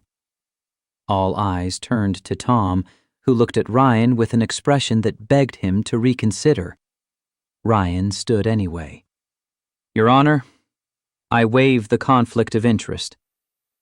Mitchell spun toward him. Your Honor, the respondent doesn't understand. Mr. Mitchell, Mr. Carter has competent counsel. I'm confident he understands perfectly. Daniel looked at Ryan. Mr. Carter, are you absolutely certain? You have the right to a judge with no connection to you whatsoever. I'm certain, Your Honor. Daniel nodded slowly, then turned his attention to the other table. Ms. Bennett, this is your decision, not your parents', not your attorney's. Do you waive the conflict or request recusal? Mitchell bent down, whispering fiercely. William Bennett's face had gone red, his mouth moving in what was clearly urgent instruction. Nikki listened to both men, then stood. I waive the conflict, Your Honor. Ms. Bennett. Mitchell's professional composure cracked slightly. I said I waive it. Nikki's voice carried more strength than Ryan had heard from her in years. William Bennett stood abruptly. Your Honor, my daughter doesn't understand the implications. Daniel's expression went cold. Mr. Bennett, you are not a party to this case. If you interrupt these proceedings again, I will hold you in contempt and have you removed from my courtroom. Am I clear? William sat, fury radiating from every line of his body. Both parties have waived the conflict. Daniel's gavel came down. This case will proceed. However, given the unusual circumstances, I'm ordering an additional home study. Dr. Karen Williams will conduct independent evaluations of both residences. Reports due Thursday morning. We'll reconvene at 9 a.m. Thursday to hear findings and proceed with testimony. Ryan's stomach dropped. Home study. They'd see his cramped apartment, compare it to Nikki's Paradise Valley high-rise, document every way his poverty looked inadequate next to her parents' money. Daniel continued. Dr. Williams will contact both parties to schedule visits. This hearing is recessed until Thursday. The gavel fell again. The courtroom emptied slowly, people processing what had just happened. Ryan stood on shaking legs, Tom gathering papers with mechanical efficiency. Nikki approached, her parents and Mitchell trailing like angry shadows. Ryan, can we talk? I don't think that's a good idea. Please, just 1 minute. Tom stepped between them. Ms. Bennett, anything you need to say can go through your attorney. But Nikki looked past Tom to Ryan, her eyes carrying something that might have been genuine remorse. Thank you for waiving the conflict. I didn't do it for you. I know, but still. Thank you. William Bennett grabbed Nikki's arm, pulling her away before Ryan could respond. Mitchell shot a look that promised future warfare, then followed his clients from the courtroom. Tom waited until they were alone before turning on Ryan. That was the biggest gamble I've ever seen in family court. It felt right. Right doesn't always win. And now we have a home study, which is... Tom stopped, running a hand through his hair. Ryan, they're going to see your apartment. Compare it to what Nikki can offer. The optics are terrible. So we show them what matters, that Lily is happy, healthy, loved. I hope that's enough. Tom didn't sound convinced. Ryan left the courthouse in a daze, the morning's events playing on loop. He'd just waived a conflict of interest with a judge who'd had coffee with him 12 hours before the hearing, had trusted Daniel Sullivan to see past money to what mattered. He'd either made the smartest move of his life or handed Nikki everything she needed to destroy him. His phone buzzed as he reached his car, a text from an unknown number. Mr. Carter, this is Dr. Karen Williams. I'll be conducting the court-ordered home study. Available tomorrow at 2 p.m. for your residence. Please confirm. Ryan stared at the message, then at his car's reflection in the courthouse windows. Tomorrow. They'd evaluate his life tomorrow and decide if it was good enough. He typed back, confirmed, 2 p.m. Then he drove home to tell his daughter that nothing was decided yet, that they had to wait longer, that strangers would come judge whether their small apartment and second-hand furniture measured up to what a child deserved. Ruth met him at the door, reading his expression. What happened? The judge is the father of the girls I helped Friday night. Her eyes widened. Sweet Lord! I waived the conflict, told them I wanted him to hear the case anyway. Honey, they're doing a home study. Tomorrow at 2. Someone's coming to inspect whether I'm fit to keep my own daughter. Lily appeared in the doorway, still in her pajamas. Daddy, you came back. Ryan swept her into his arms, holding her like she might evaporate. Always, baby girl. Daddy always comes back. But for how much longer remained an open question. Dr. Karen Williams arrived at Ryan's apartment at precisely 2 o'clock Tuesday afternoon, clipboard in hand and camera bag slung over her shoulder. Professional suit, kind eyes, the expression of someone who'd seen enough broken families to know judgment helped nobody. Ryan had spent the morning cleaning obsessively, scrubbing baseboards that hadn't been touched in months, organizing Lily's toys into neat arrangements that lasted approximately 5 minutes after she woke up. The apartment still looked like what it was, small, worn, home to people who counted pennies, but at least it was clean. Lily hid behind Ryan's leg when he opened the door, her usual confidence evaporating in the presence of this stranger who'd come to measure their worthiness. Mr. Carter. And you must be Lily. Dr. Williams knelt to the girl's eye level, movement slow and non-threatening. I'm Dr. Williams.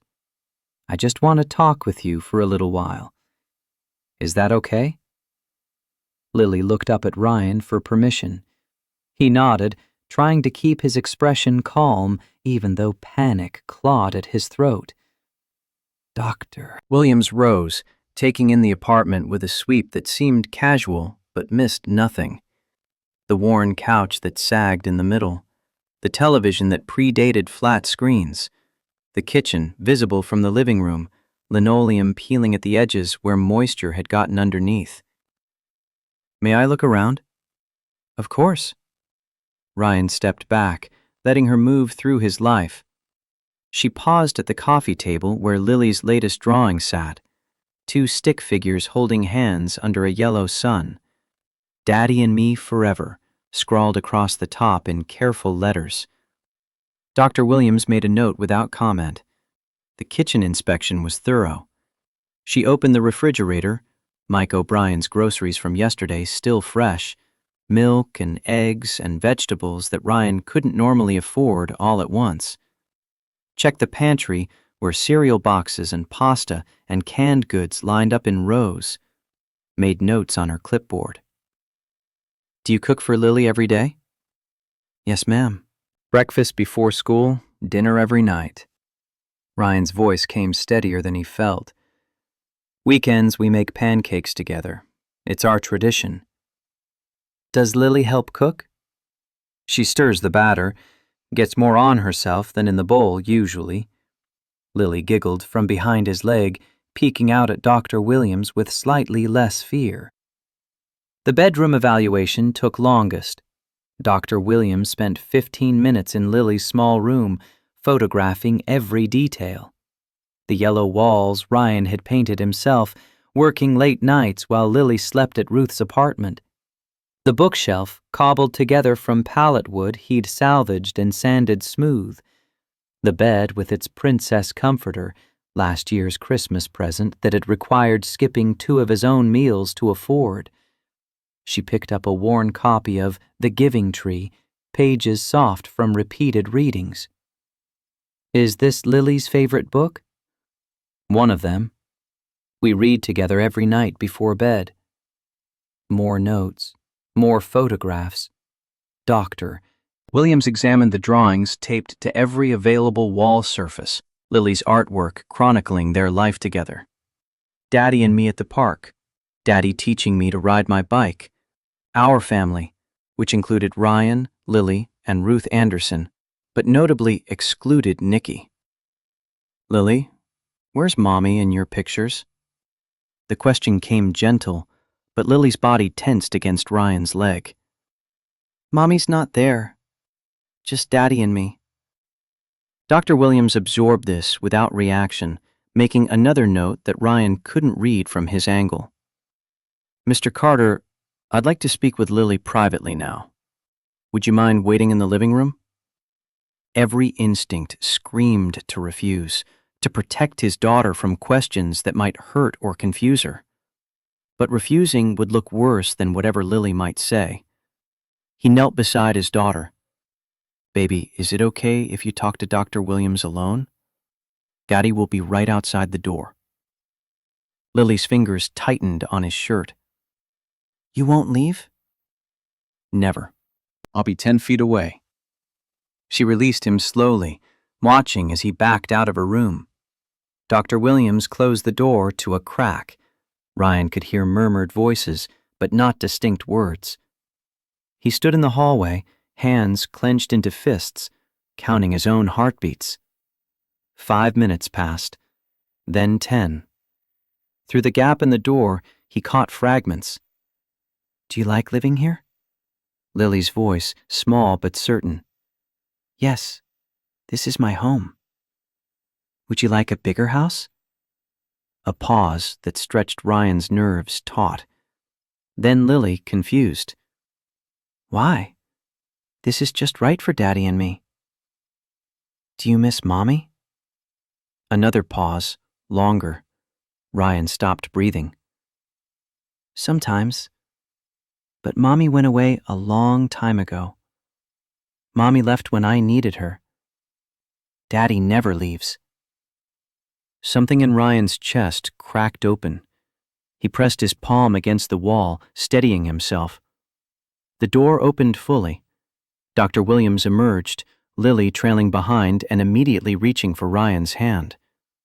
The evaluator's expression revealed nothing. Thank you both. I have what I need here. She moved toward the front door, pausing before leaving. Mr. Carter, a home isn't defined by square footage. Remember that. Then she was gone, leaving Ryan and Lily standing in their small apartment while the weight of judgment settled over everything. Wednesday morning, Ryan received Dr. Williams's report via email from Tom Harris. He read it 3 times on his phone, standing in the parking lot of Mike's shop before his shift started, the Arizona sun beating down on concrete that radiated yesterday's heat. The summary section hit him in waves. Carter residence. Small, 680 square feet, but well-maintained, safe, child-appropriate. Child's room demonstrates significant parental investment and attention to child's needs.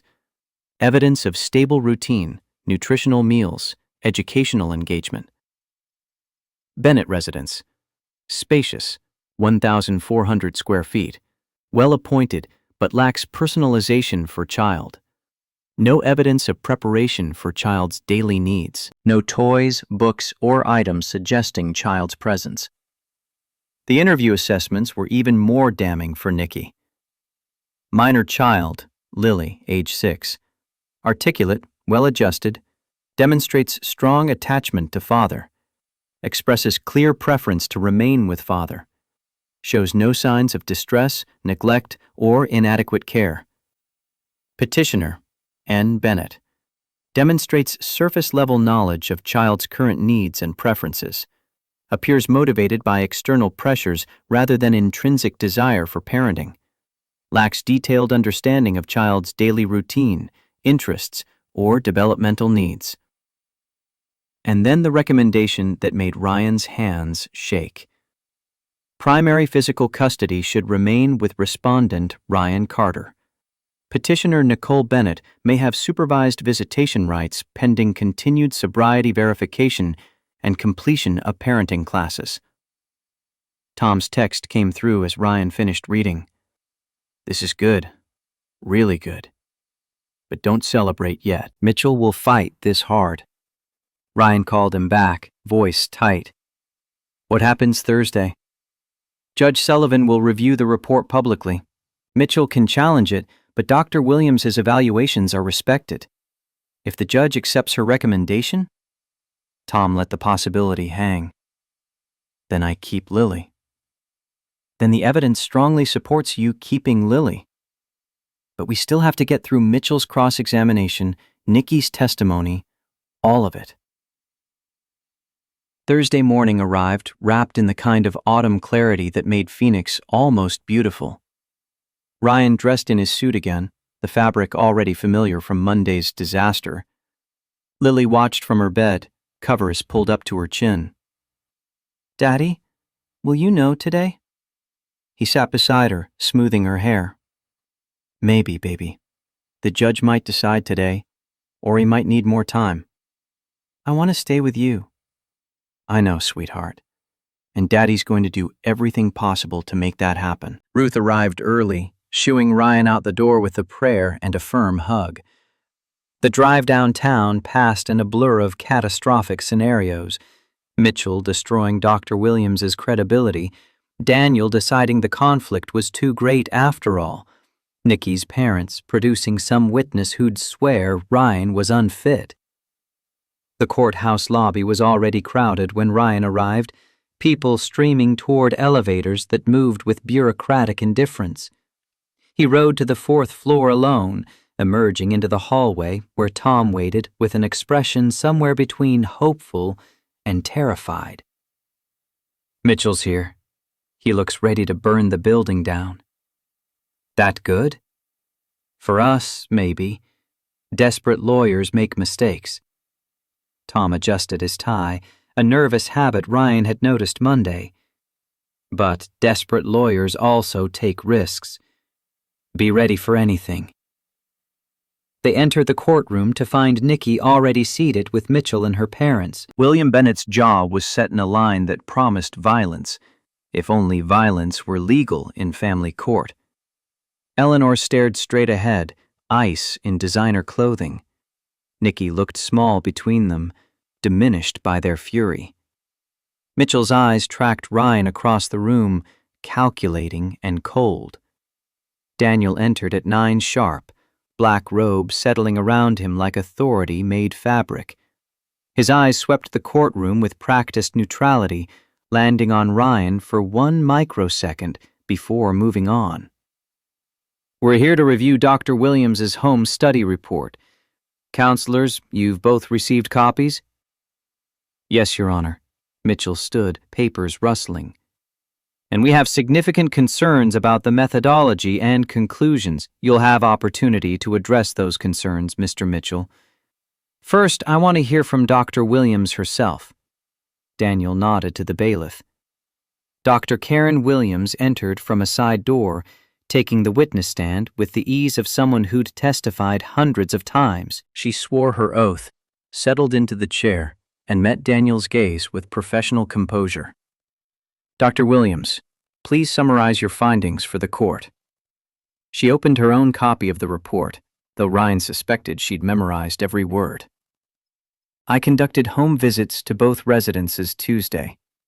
At Mr. Carter's apartment, I found a small but well-maintained living space.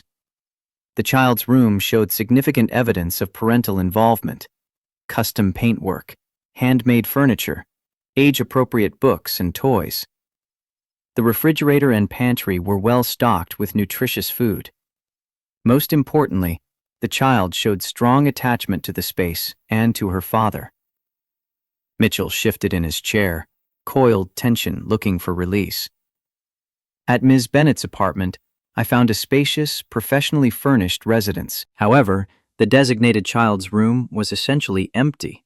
New furniture, still tagged, no personalization, no evidence that actual preparation for daily child care had occurred. And your interviews?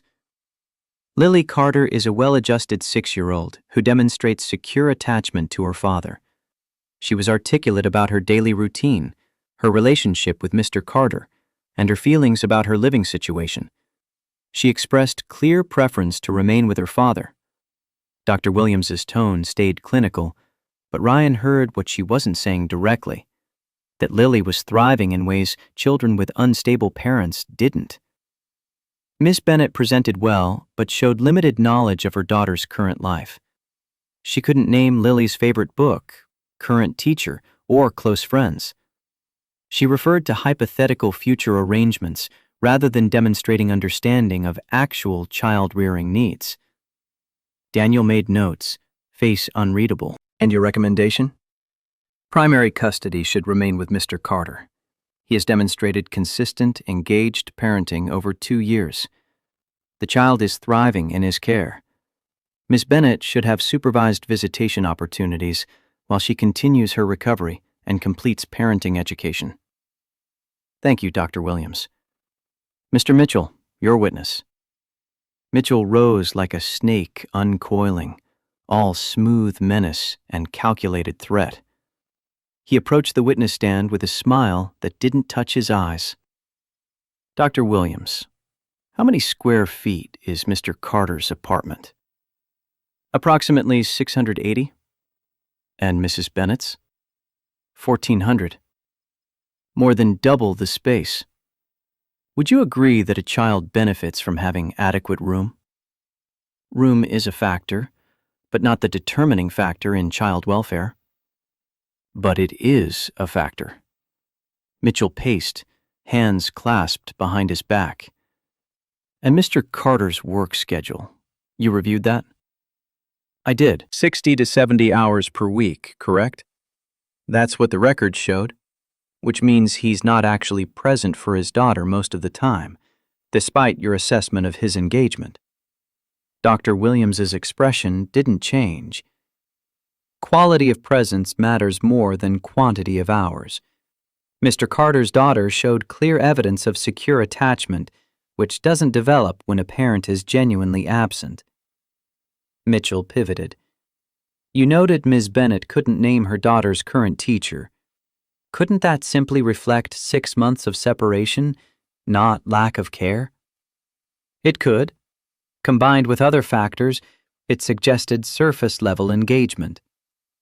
Surface-level engagement, or the natural knowledge gap created by Mr. Carter systematically excluding her from their daughter's life.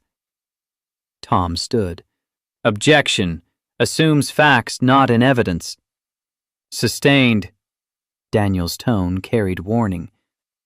Mr. Mitchell, stick to questions about the evaluation. Mitchell smiled, unfazed. Doctor. Williams, did you evaluate Ms. Bennett's sobriety documentation? That wasn't within the scope of my evaluation. So you don't actually know if she's maintained 9 months of continuous sobriety, attended all recommended meetings, completed her treatment program? I reviewed the documentation provided, but didn't independently verify. Yes or no, doctor? Did you verify her sobriety claims? No. And Mr. Carter's apartment is in South Phoenix, correct? A neighborhood with higher than average crime rates? I didn't conduct a neighborhood crime analysis, but you're aware South Phoenix has documented safety concerns that Paradise Valley does not? Dr. Williams's patience was showing cracks. Many factors contribute to child safety. Crime statistics are one consideration among many.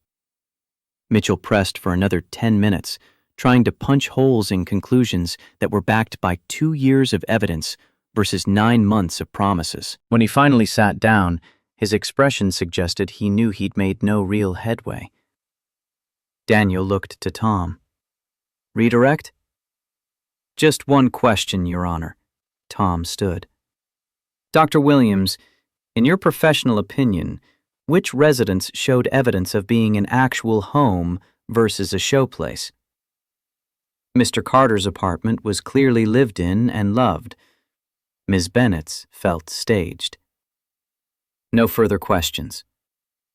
Daniel excused Dr. Williams, then turned to Mitchell. Does the petitioner wish to present additional evidence before I make my ruling?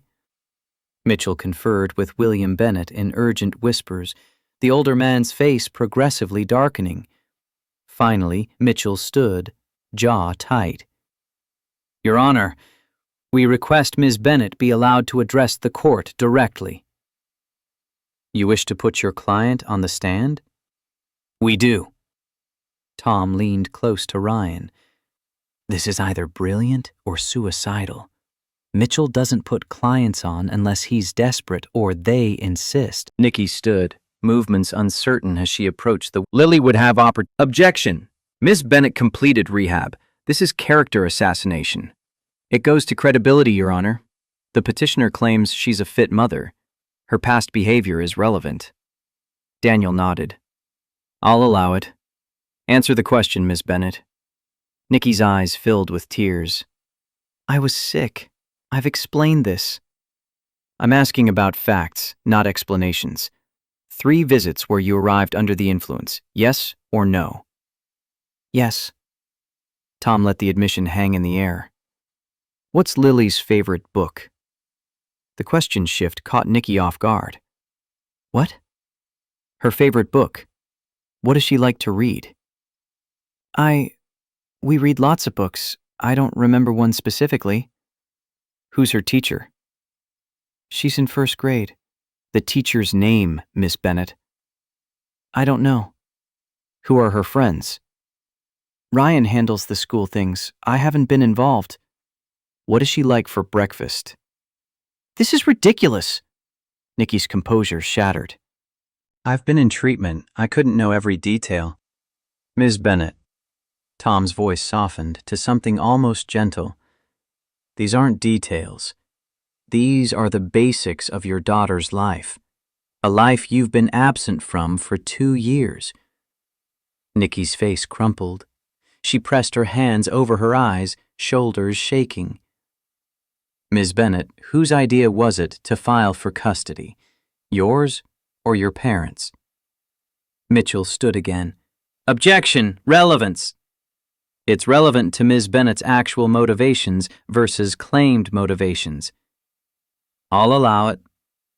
Daniel leaned forward slightly. Answer the question, Ms. Bennett. Nikki lowered her hands. Mascara streaked her cheeks. When she spoke, her voice barely carried past the witness stand. My parents said... They said if I didn't fight, they'd cut me off. No support for my apartment, my treatment, anything. William Bennett surged to his feet. Nicole, be quiet! Daniel's gavel came down hard. Mr. Bennett, sit down immediately, or I will have you removed. William sat, fury radiating from every line of his body. Eleanor gripped his arm, her face carved from stone. Tom pressed the advantage. So you're not seeking custody because you believe it's what's best for Lily. You're doing it because your parents demanded it. I want to be a good mother. That's not what I asked. Are you seeking custody because your parents threatened to withdraw financial support if you didn't? The silence stretched. Nikki looked at her father, at Mitchell, at Ryan. Tears continued falling, but she made no move to wipe them away. Yes. The word dropped like a bomb. Ryan heard it but couldn't process it, couldn't believe Nikki had just admitted the truth after months of manufactured custody battle. Mitchell's face went white. He started to stand, then sat back down, recognizing that trying to salvage this would only make things worse. Daniel's expression remained neutral, but something shifted in his eyes. Ms. Bennett, let me make sure I understand. You're seeking custody of your 6-year-old daughter not because you believe it's in her best interest, but because your parents threatened financial consequences if you didn't? Nikki nodded, then seemed to realize she needed to speak. Yes, Your Honor. And if I told you right now that the best thing for Lily is to remain with her father, what would you do? Nikki's hands twisted in her lap. The courtroom held its collective breath. I don't know. The honesty of it was devastating. I don't know what I'd do. Daniel sat back in his chair, studying Nikki with an expression Ryan couldn't read. When he spoke, his voice carried something that might have been disappointment. Thank you for your honesty, Ms. Bennett. You may step down. Nikki returned to her seat on shaking legs. William Bennett wouldn't look at her. Eleanor's mouth had compressed into a line so thin it nearly disappeared. Daniel turned to Mitchell. Does the petitioner have any other witnesses? Mitchell stood slowly, defeat written in every movement. No, Your Honor. Mr. Harris? Tom shook his head. The respondent rests, Your Honor. Very well. Daniel folded his hands on the bench. I've reviewed Dr. Williams's comprehensive report. I've heard testimony from both the evaluator and the petitioner. The facts are clear. Ryan's heart hammered so hard he thought it might crack his ribs. Mr. Carter has demonstrated consistent, engaged parenting for 2 years. He has maintained stable housing, steady employment, and, most importantly, a strong relationship with his daughter. The child is thriving in his care by every measurable standard. Daniel's eyes moved to Nikki. Ms. Bennett has been honest about her struggles and her motivations. That honesty is commendable. However, honesty doesn't change the fact that she's been largely absent from her daughter's life and appears to be seeking custody. Nikki remained seated, staring at her hands. When she finally looked up, her eyes found Ryan's. Something passed between them, not forgiveness, not reconciliation, but maybe the first honest moment they'd shared since she'd chosen cocaine over their daughter. Daniel had already left the bench, his robe disappearing through the door before Ryan could process wanting to say thank you. The courtroom began emptying. Tom steered Ryan toward the exit, still talking about next steps and visitation schedules, and words that bounced off without sticking. In the hallway, William Bennett blocked their path. His face had gone red, veins standing out at his temples. "This isn't over, Carter." Ryan met his gaze steadily. "Yes, it is. We'll appeal. We'll—" A voice cut through William's bluster, calm and absolutely authoritative. Daniel Sullivan stood in the doorway of his chambers, no longer in his robe, just a man in a white shirt and suspenders. "Mr. Bennett, if you file a frivolous appeal, I'll personally ensure it's dismissed with prejudice and recommend sanctions for harassment. Am I making myself clear?" William's mouth worked silently. Eleanor pulled him away before he could say something that would land him in contempt. They disappeared into the elevator, leaving Nikki standing alone in the hallway. She approached slowly, each step seeming to cost her. "Ryan, can we talk? Just for a minute?" Tom started to object, but Ryan touched his arm. "It's okay." They moved to a bench against the wall, sitting with careful distance between them. Nikki's hands twisted in her lap, a nervous habit Ryan remembered from their marriage. "I'm sorry. For all of it. For leaving, for lying, for putting you and Lily through this. You did the right thing today, telling the truth. My parents are furious. They've probably disowned me by now." Nikki's laugh came bitter and broken. "But you know what? I feel lighter than I have in months." What will you do? Keep going to meetings? Keep working? Figure out who I am without my parents' money or their expectations? She looked at him directly. "Can I see her sometimes?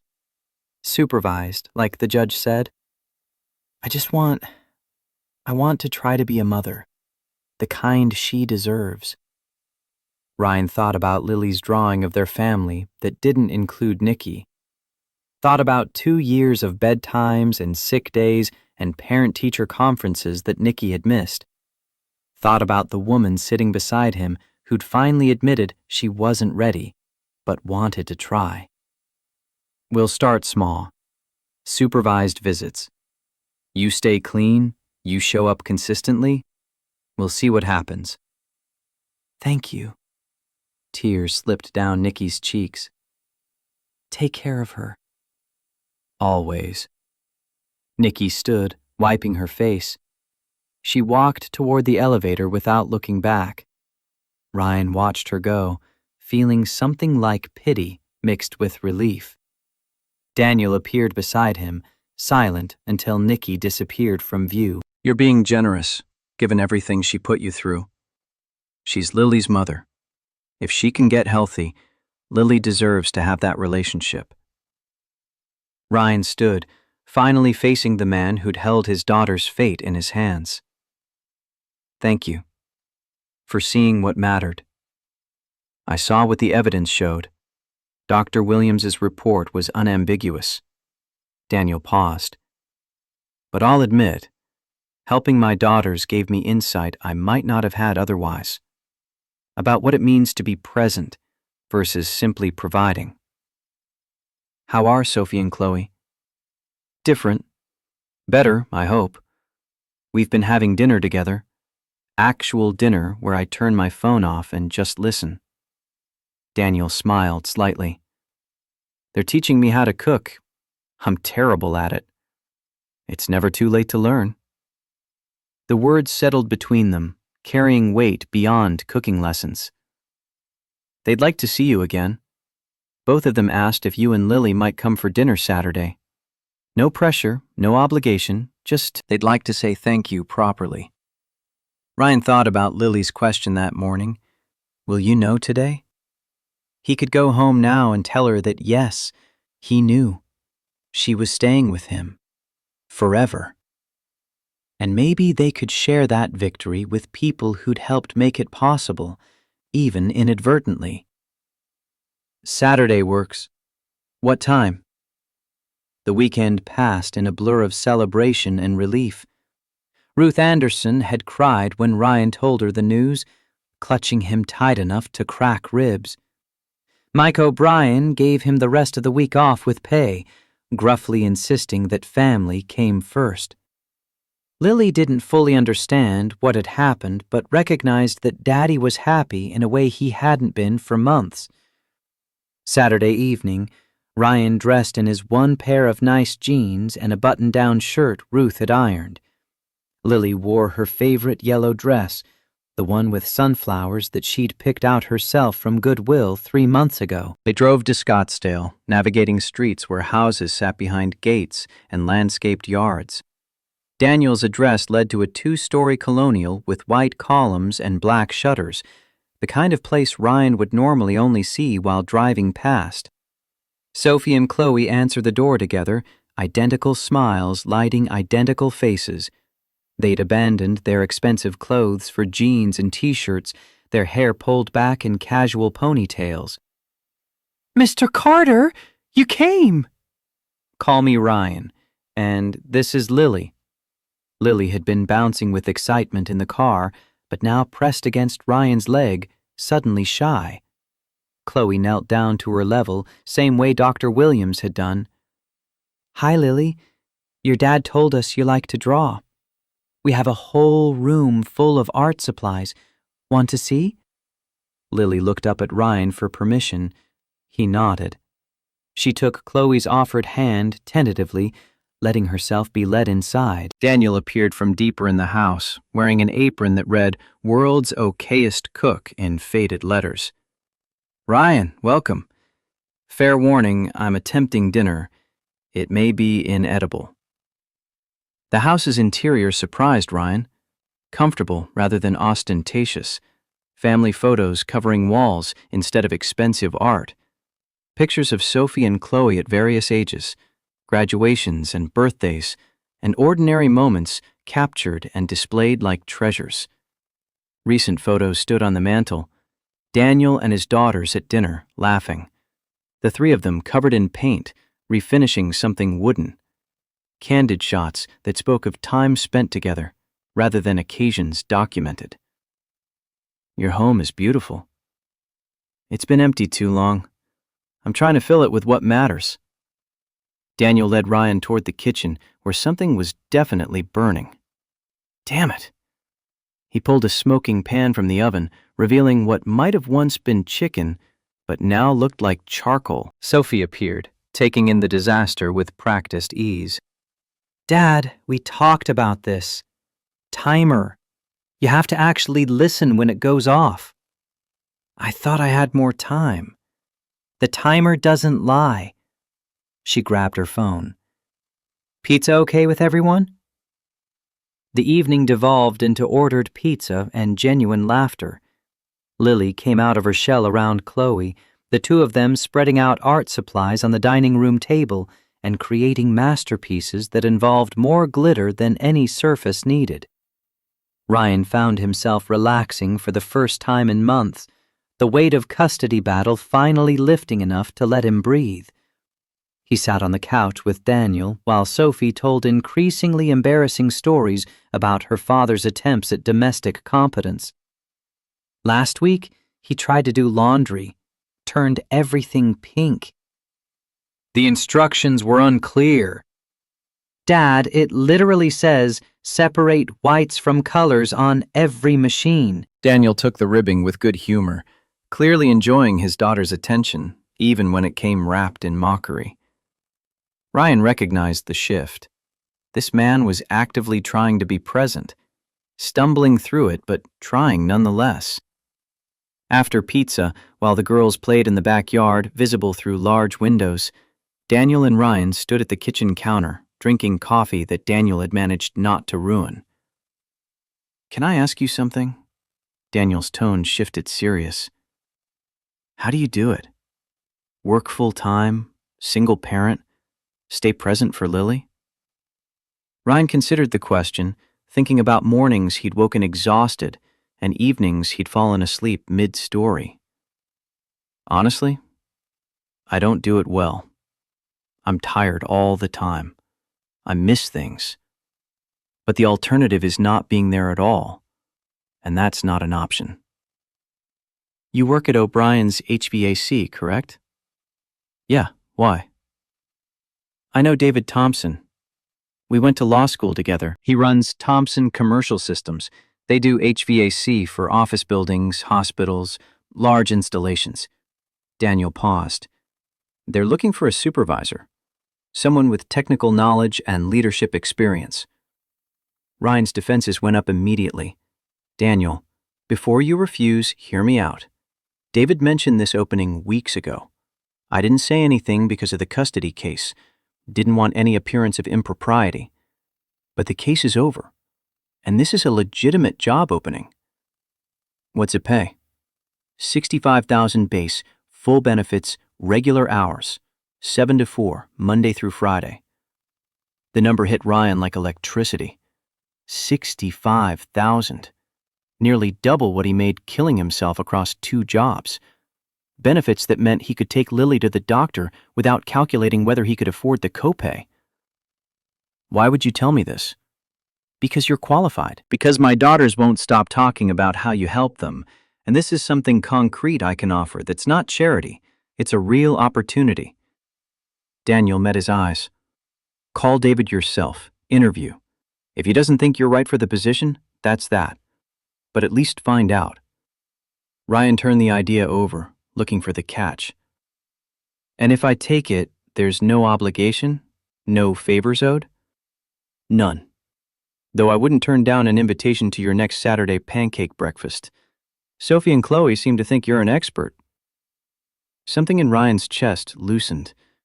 He thought about being home for Lily's bedtime every night, about not working until exhaustion became his baseline, about giving his daughter stability that didn't require sacrificing his own health. Give me David's number. Daniel did, typing it into Ryan's phone. For what it's worth, you help my daughters more than you know. They've been trying to tell me for years that I was choosing wrong. It took a stranger in a storm to make me actually hear them.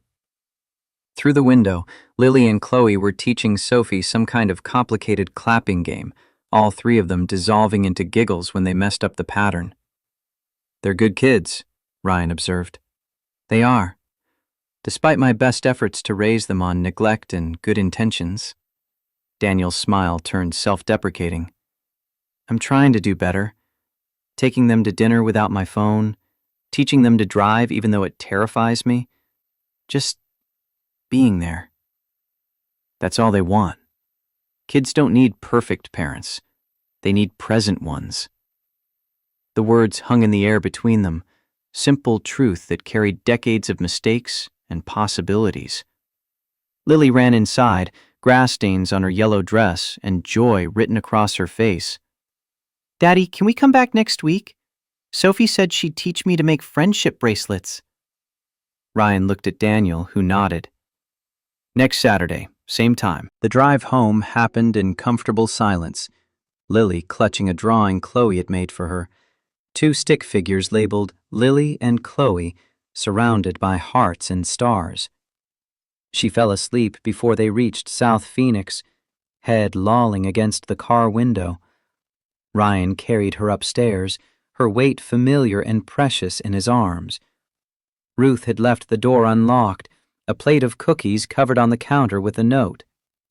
Thought you might want something sweet after your visit. Proud of you, honey. He tucked Lily into bed without waking her, pulling the covers up to her chin and smoothing her hair back. The yellow walls he'd painted seemed brighter somehow, or maybe he was just seeing them without the filter of fear that had colored everything for months. In the living room, Ryan pulled out his phone, stared at David Thompson's contact information that Daniel had entered, made the call before he could talk himself out of it. David answered on the 3rd ring, his voice carrying the rough edges of someone who'd worked his way up from installation crews to corner office. They talked for 20 minutes, Ryan's experience, the supervisor role, expectations and responsibilities. Daniel spoke highly of you. Said you're the kind of guy who shows up and does the work without drama. I try to be. Can you come in Monday? 10 a.m. We'll talk details. I'll show you the operation, see if it's a fit. Ryan agreed, ended the call, and sat in the quiet of his small apartment processing the possibility. A real job with regular hours, benefits, the chance to be home for dinner every night, the chance to build something stable for Lily without destroying himself in the process. Sunday morning brought pancake tradition back in full force. Lily stood on her step stool, stirring batter with the concentrated focus she brought to important tasks. Ryan supervised, adding chocolate chips because victories deserved celebrating. Daddy, are you happy now? The question caught him mid-flip. He looked at his daughter, flour on her nose, syrup already somehow in her hair despite not having eaten yet, 6 years old and perceptive enough to read his emotions better than he could sometimes. Yeah, baby. I'm happy. Because I get to stay? Because we get to stay together. Forever. She beamed at him, gap-toothed and beautiful. I knew we would.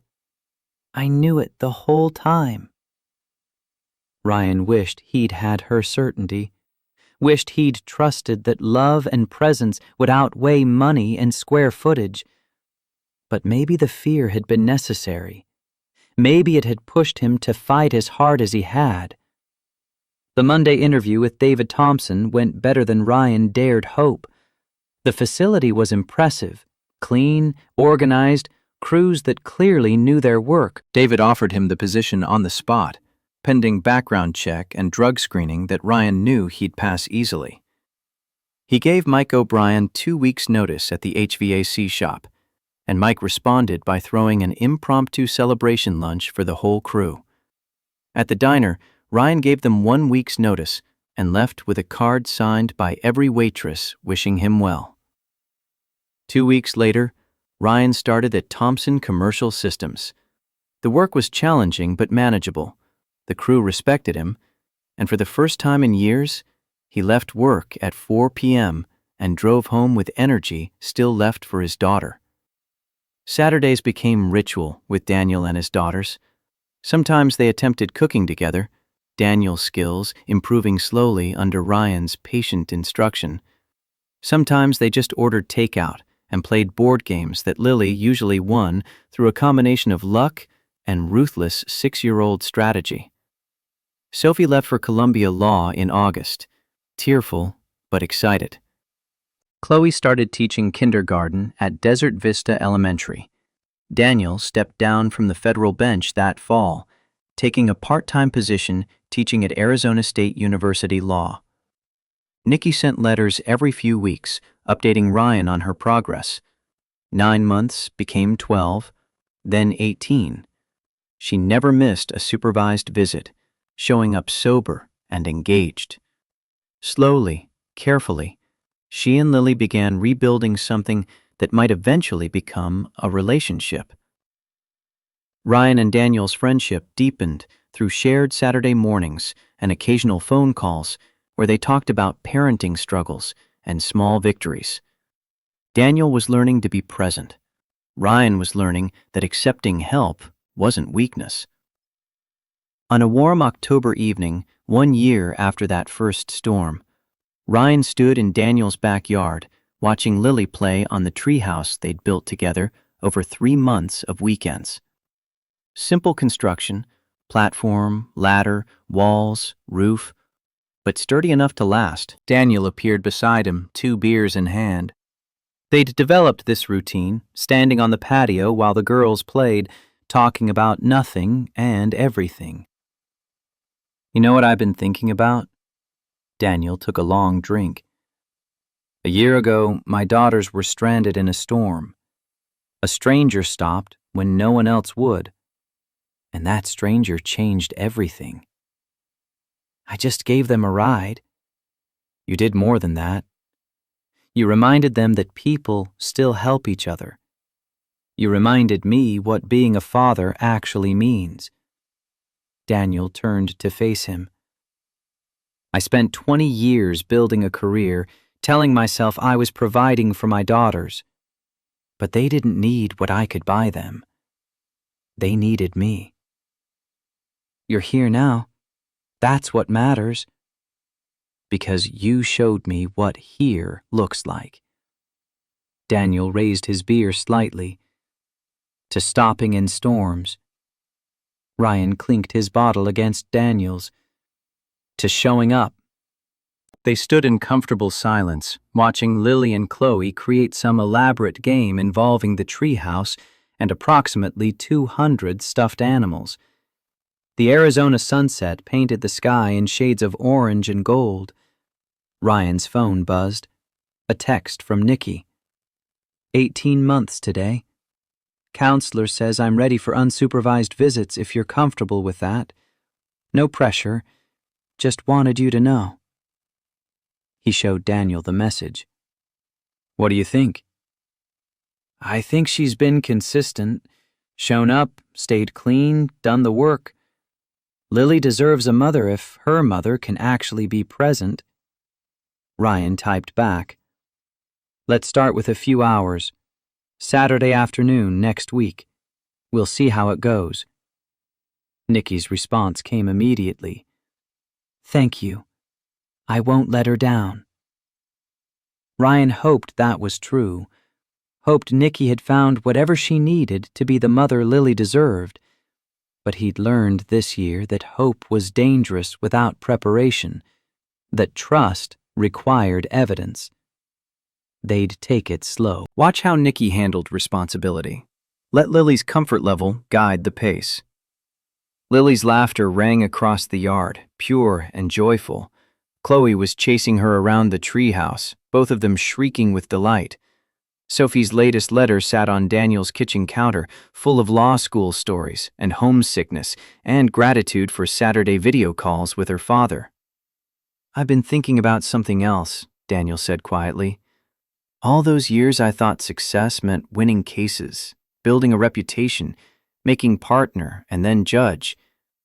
But watching you with Lily, building this life on modest means and pure presence, that's success. That's what significance actually looks like. Ryan thought about the cramped apartment that had terrified him during the custody battle, about second-hand furniture and handmade bookshelves and yellow paint that Lily had chosen because it was a happy color, about the drawing that still sat on his dashboard, Daddy and Me Forever, in careful first-grade letters. Success is what you achieve. Significance is who you impact. The words settled into the evening air, joining the sounds of children playing and the distant hum of Phoenix traffic. Daniel nodded slowly, recognizing truth when he heard it. They stood together as the sky darkened, two fathers from completely different worlds who'd found unexpected friendship in a hurricane's aftermath. Both of them learning, growing, figuring out how to be present for daughters who'd taught them that showing up mattered more than anything money could buy. Lily called from the treehouse, Daddy, come see what we built! Ryan handed his beer to Daniel and jogged across the yard, climbing the ladder to where his daughter waited with a proud smile and an elaborate construction of stuffed animals arranged in complex social hierarchy. He settled beside her on the platform, letting her explain the intricate relationships she'd created. Chloe sat on Lily's other side, adding commentary about the stuffed giraffe's romantic troubles. From the patio, Daniel watched them with an expression of contentment Ryan had never seen on his face before. His phone rang. Probably work-related. Sometimes the smallest kindnesses created the biggest changes. Sometimes helping strangers saved you as much as it saved them. Sometimes one choice in a hurricane became the foundation for family built not on blood or obligation, but on presence, gratitude, and the simple act of showing up. Ryan Carter had learned that the hard way, had fought for his daughter with everything he possessed and discovered that everything he possessed was exactly enough when combined with people willing to see value in presence over providing. The treehouse creaked slightly in the breeze. Lily leaned against Ryan's shoulder, still narrating her stuffed animal drama. Chloe added sound effects. Daniel laughed, real and genuine and free. And in that moment, perched on a platform they'd built together, Ryan understood what grace actually meant, not the absence of struggle, but the presence of people willing to weather storms beside you. Kids didn't need perfect parents. They needed present ones. And present was exactly what Ryan intended to be, for all the days and years ahead. For this daughter who'd taught him that love without presence was just a word, but presence with love could change entire worlds, starting with his own.